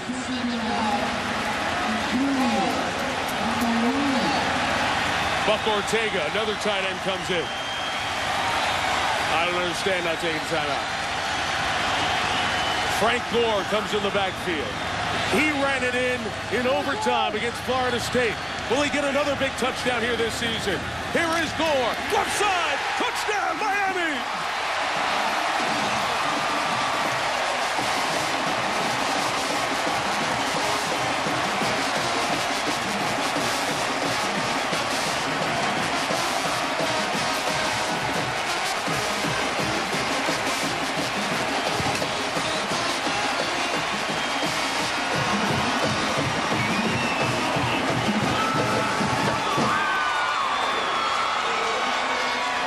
Penny on for the extra point. A 34-point second half. Frank Gore, 2 ACL injuries, 2nd big touchdown, and now the freshman Brian Brown. Got to get him in field goal range. Can they force overtime? 49 seconds left. Last 2 Brian Monroe kickoffs have been touchbacks. Will this one be returned? No. Knee taken by Broderick Clark. 80 yards to score the touchdown. We have a penalty marker down back at the kickoff spot. It should be offside on Miami. Re-kick it or take it up to the 25. Let's see. 56-yard drive there. Started by Hester's 34-yard kickoff return. Once Miami hit the 4th down, you could sense not only they were close and they could score, but in the huddle, I was watching them break the huddle. They're smacking each other on the head. They knew that this game offensively was within their grasp, and they opened up that hole there for Frank Gore. And Chris Myers, number 77, was the first man to knock his man and create a hole. A pushback allowed it to get to the middle. That's the senior, 6'5", 300-pound Chris Myers. We're going to have a re-kick here. They'll take the penalty back 5 yards and kick it from the 30.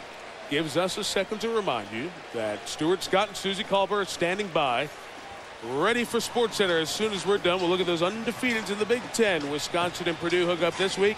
Michigan's at Illinois before they go to Purdue. Eagles revenge. The Eagles are playing the Panthers in a rematch of the NFC title game this year. And, of course, the Panthers are struggling. And, of course, Kurt Schilling's latest with his ankle issue. Stu and Sue's standing by for SportsCenter. One thing about Arthur Carmody, his longest field goal so far has been 42 yards. So they got to have a nice drive. One row. This one's a bouncer. It's going to be hard to handle. Lionel Gates got his hand on it. They get past the 20 and about exactly where the penalty would have taken them to the 25. The old Orange Bowl. We started with you at the top of the show talking about the great moments that have happened here. Super Bowl III and Joe Namath. You can look around this stadium, and even if you've never been here, Kellen Winslow, I think that double overtime game ended up 41-38 in the divisional playoff. The Flutie Hail Mary pass. Gerard Phelan in the end zone. He did find Phelan in the end zone. Miami and Howard Schnellenberger in the building tonight, winning the national championship. This whole building has stories to tell. Will the freshman Brian Brom write one more tonight from the 25? He's flushed. His pass is incomplete. 38 seconds remaining in the game. Louisville, all 3 of its timeouts remaining. You see, they've taken it a long way. Realistically, as Lee told you, they need about 50 yards, Mike. 42, you'd have to get down to about the 25 to get into that range. You could probably kick it a little bit farther than that. Remember, all those drives were no sense of urgency. There's a lot different going on now when the crowd's in the game at 38 seconds ago.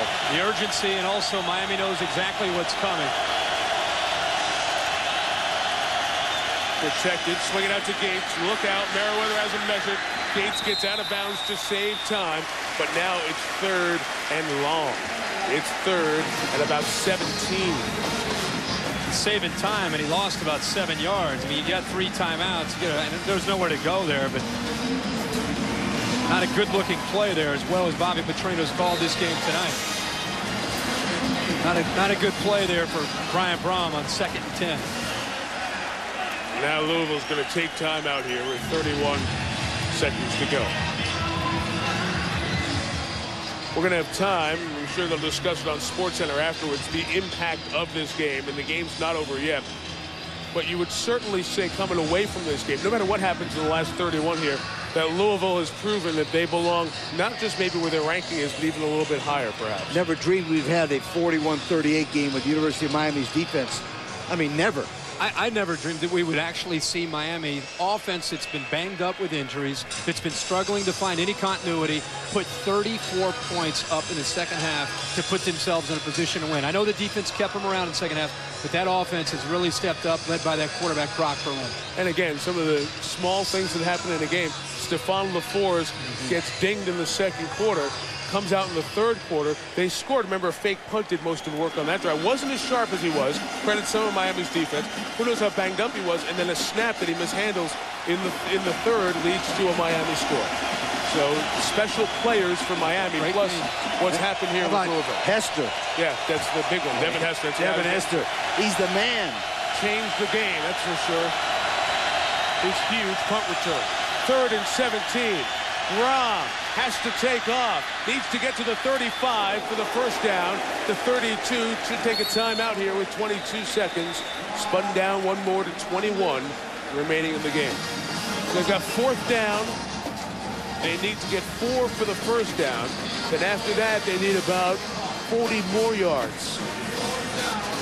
Big picture, anybody who's watching this game that might play Miami this year, especially the men that play in Charlottesville that have a quarterback that can hurt you with his arm and his feet.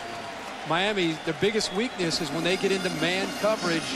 A quarterback that can run can really hurt this defense down the road. Something to keep an eye on and see if Randy Shannon's able to make some adjustments, because teams will look to exploit that as this year continues to move on for Miami.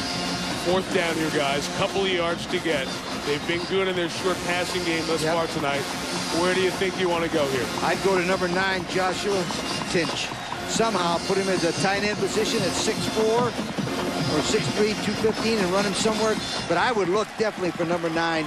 He makes the good plays coming across the middle somewhere. I don't know if I'd look for a certain individual. I'd look for the matchup that I want, one-on-one. They're going to play man. The crossing routes have hurt Miami tonight quite a bit. The rub routes and crossing routes against man coverage. Throw the ball to number 9. Find him.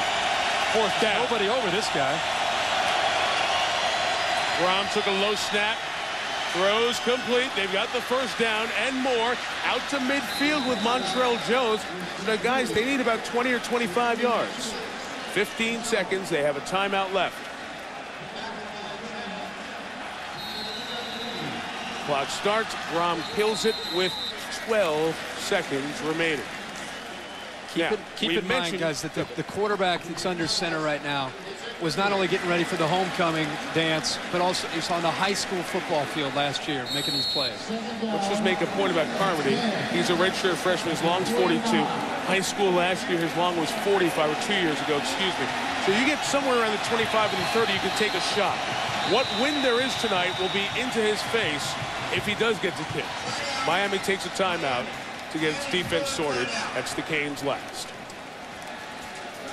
And there's one thing that they're going to try to do, obviously, Louisville. They will try, if at all possible, to save that last timeout so they can complete a pass, then call a timeout and get their field goal team in nice and smooth.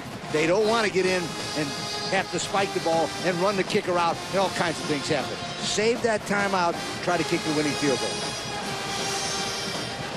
Well, our Wrangler players of the game, the two starting quarterbacks, Stephon LaForce, 242 passing yards, 3 touchdowns, and Brock Berlin, who was just 9 of 16 for 93 yards in the first half, ends up with a 300-yard passing night and 3 touchdowns. Louisville has come in here and put up over 500 yards of total offense on the Miami defense. They need 22 more to get a chance to come out of here with a win. Miami has got to be able to put pressure on Brom. He is so accurate as a thrower that if he has time to throw, he'll find a man open downfield. They're only rushing 3 and dropping 8. 12 seconds left. Brian Brom steps up, feels the rush, has to get rid of it, threw it away, and now 5 seconds left. You may not have a chance to complete one long enough to get the timeout in the field goal unit. This may have to go the distance. That's why Petrino's going to take his final timeout. Actually, a good change up there by Randy Shannon. It's the first time they've shown that, rushing 3 and dropping 8. They played so much of the 4-man front and man under that Louisville's kind of got into sync with that coverage and that pass rush. Miami goes to North Carolina State next Saturday on ESPN. Then they continue into their ACC slate. The guys mentioned the game in Virginia. And they close with Virginia Tech on ABC on Championship Saturday. Whatever happens to the University of Louisville in this game, if they lose, they gain a lot of national prestige on national television, with everybody in the country taking the #3 team in the nation, who at one time won 58 straight games in this place. Yep. The coach has lost 1 time in his 4 years here, and take them to this battle, Kirk. No matter what happens, the University of Louisville wins this kind of situation, even if they don't win the game. Yeah, I think everybody, all of us, expected them to gain some respect because we thought they'd be competitive. But I don't know if anybody expected it to be this kind of performance with 41 points for Miami and 38 points for Louisville, especially the way both teams have kind of combated and gone back and forth here in the second half. Louisville's receivers, J.R. Russell, #3. Joshua Tinch, #9, are both 6'3". Joshua Tinch is playing on the basketball team. He can go up and get it. He's coming over here with Russell. Well, we've seen the Hail Mary from this part of the field against Miami with Flutie. Does Louisville have a miracle? Brom loads up. The game is in the air, and it is taken away. Intercepted by Miami's Antrell Roll. Russell took him down hard. There's pushing and shoving, and they are separated there. Miami wins it 41-38. A frustrated Russell is being taken by the officials and the rest of the Louisville folks away. Antrell Roll and the Miami Hurricanes come up with a survival victory. Hopefully everything down there is staying cool. The Louisville players are trying to get in the middle there, and you see the coaches of Louisville are all in the black shirts pushing their guys away. Russell went after Roll. They've been going at each other all night, and the coaches here are doing a good job, and it's emotion for sure. but disgraceful that a great game like this has this as the closing scene. Because everything that college football is about tonight was displayed on this field. It was a wonderful, wonderful game. All right, let's see if Jill's down there with Brock Berlin. Jill? Brock, slow, frustrating first half. How did you turn things around? Your team scored 34 points in that second half. You know, first of all, I just thank the Lord. I thank God for this victory. What a great victory. And just thank him for this. But you know what? It just shows, again, the character of this football team. You know, we went in at halftime. We talked about it. We've been in this situation before. And we just came out and made plays. And I'm just so proud of our guys. Louisville said they were coming in here not intimidated. That's how they played. How tough was this win? It was a tough win. That was a great football team, and I give them a lot of credit. But, you know, I want to thank my offensive line. Those guys stepped up tonight. They played incredible. Gave me time to throw. Gave our backs time to run. And, you know, what a great victory for us. Congratulations. Enjoy the win. Mike, back to you. Miami scored on every possession in the second half and had a punt return as they put up 34 points to win this game. It's a pleasure to be here. Oh, boy. Great stuff. Great game. Can we come here again sometime? Every time we come here. It's good old Orange Bowl. One of the best scenes of the year. Doesn't get any better. Our final score, Miami 41, Louisville 38. We'll see you with Stuart and Susie on SportsCenter. With Lee Corso, Kirk Herbstreit, Jill Arrington, Chris Fowler, Mark May, Trev Alberts, Mike Tirico. It's been a presentation of ESPN, the worldwide leader in sports. For more, log on to ESPN.com. Good night from the Orange Bowl. See you in a minute as off we go to SportsCenter.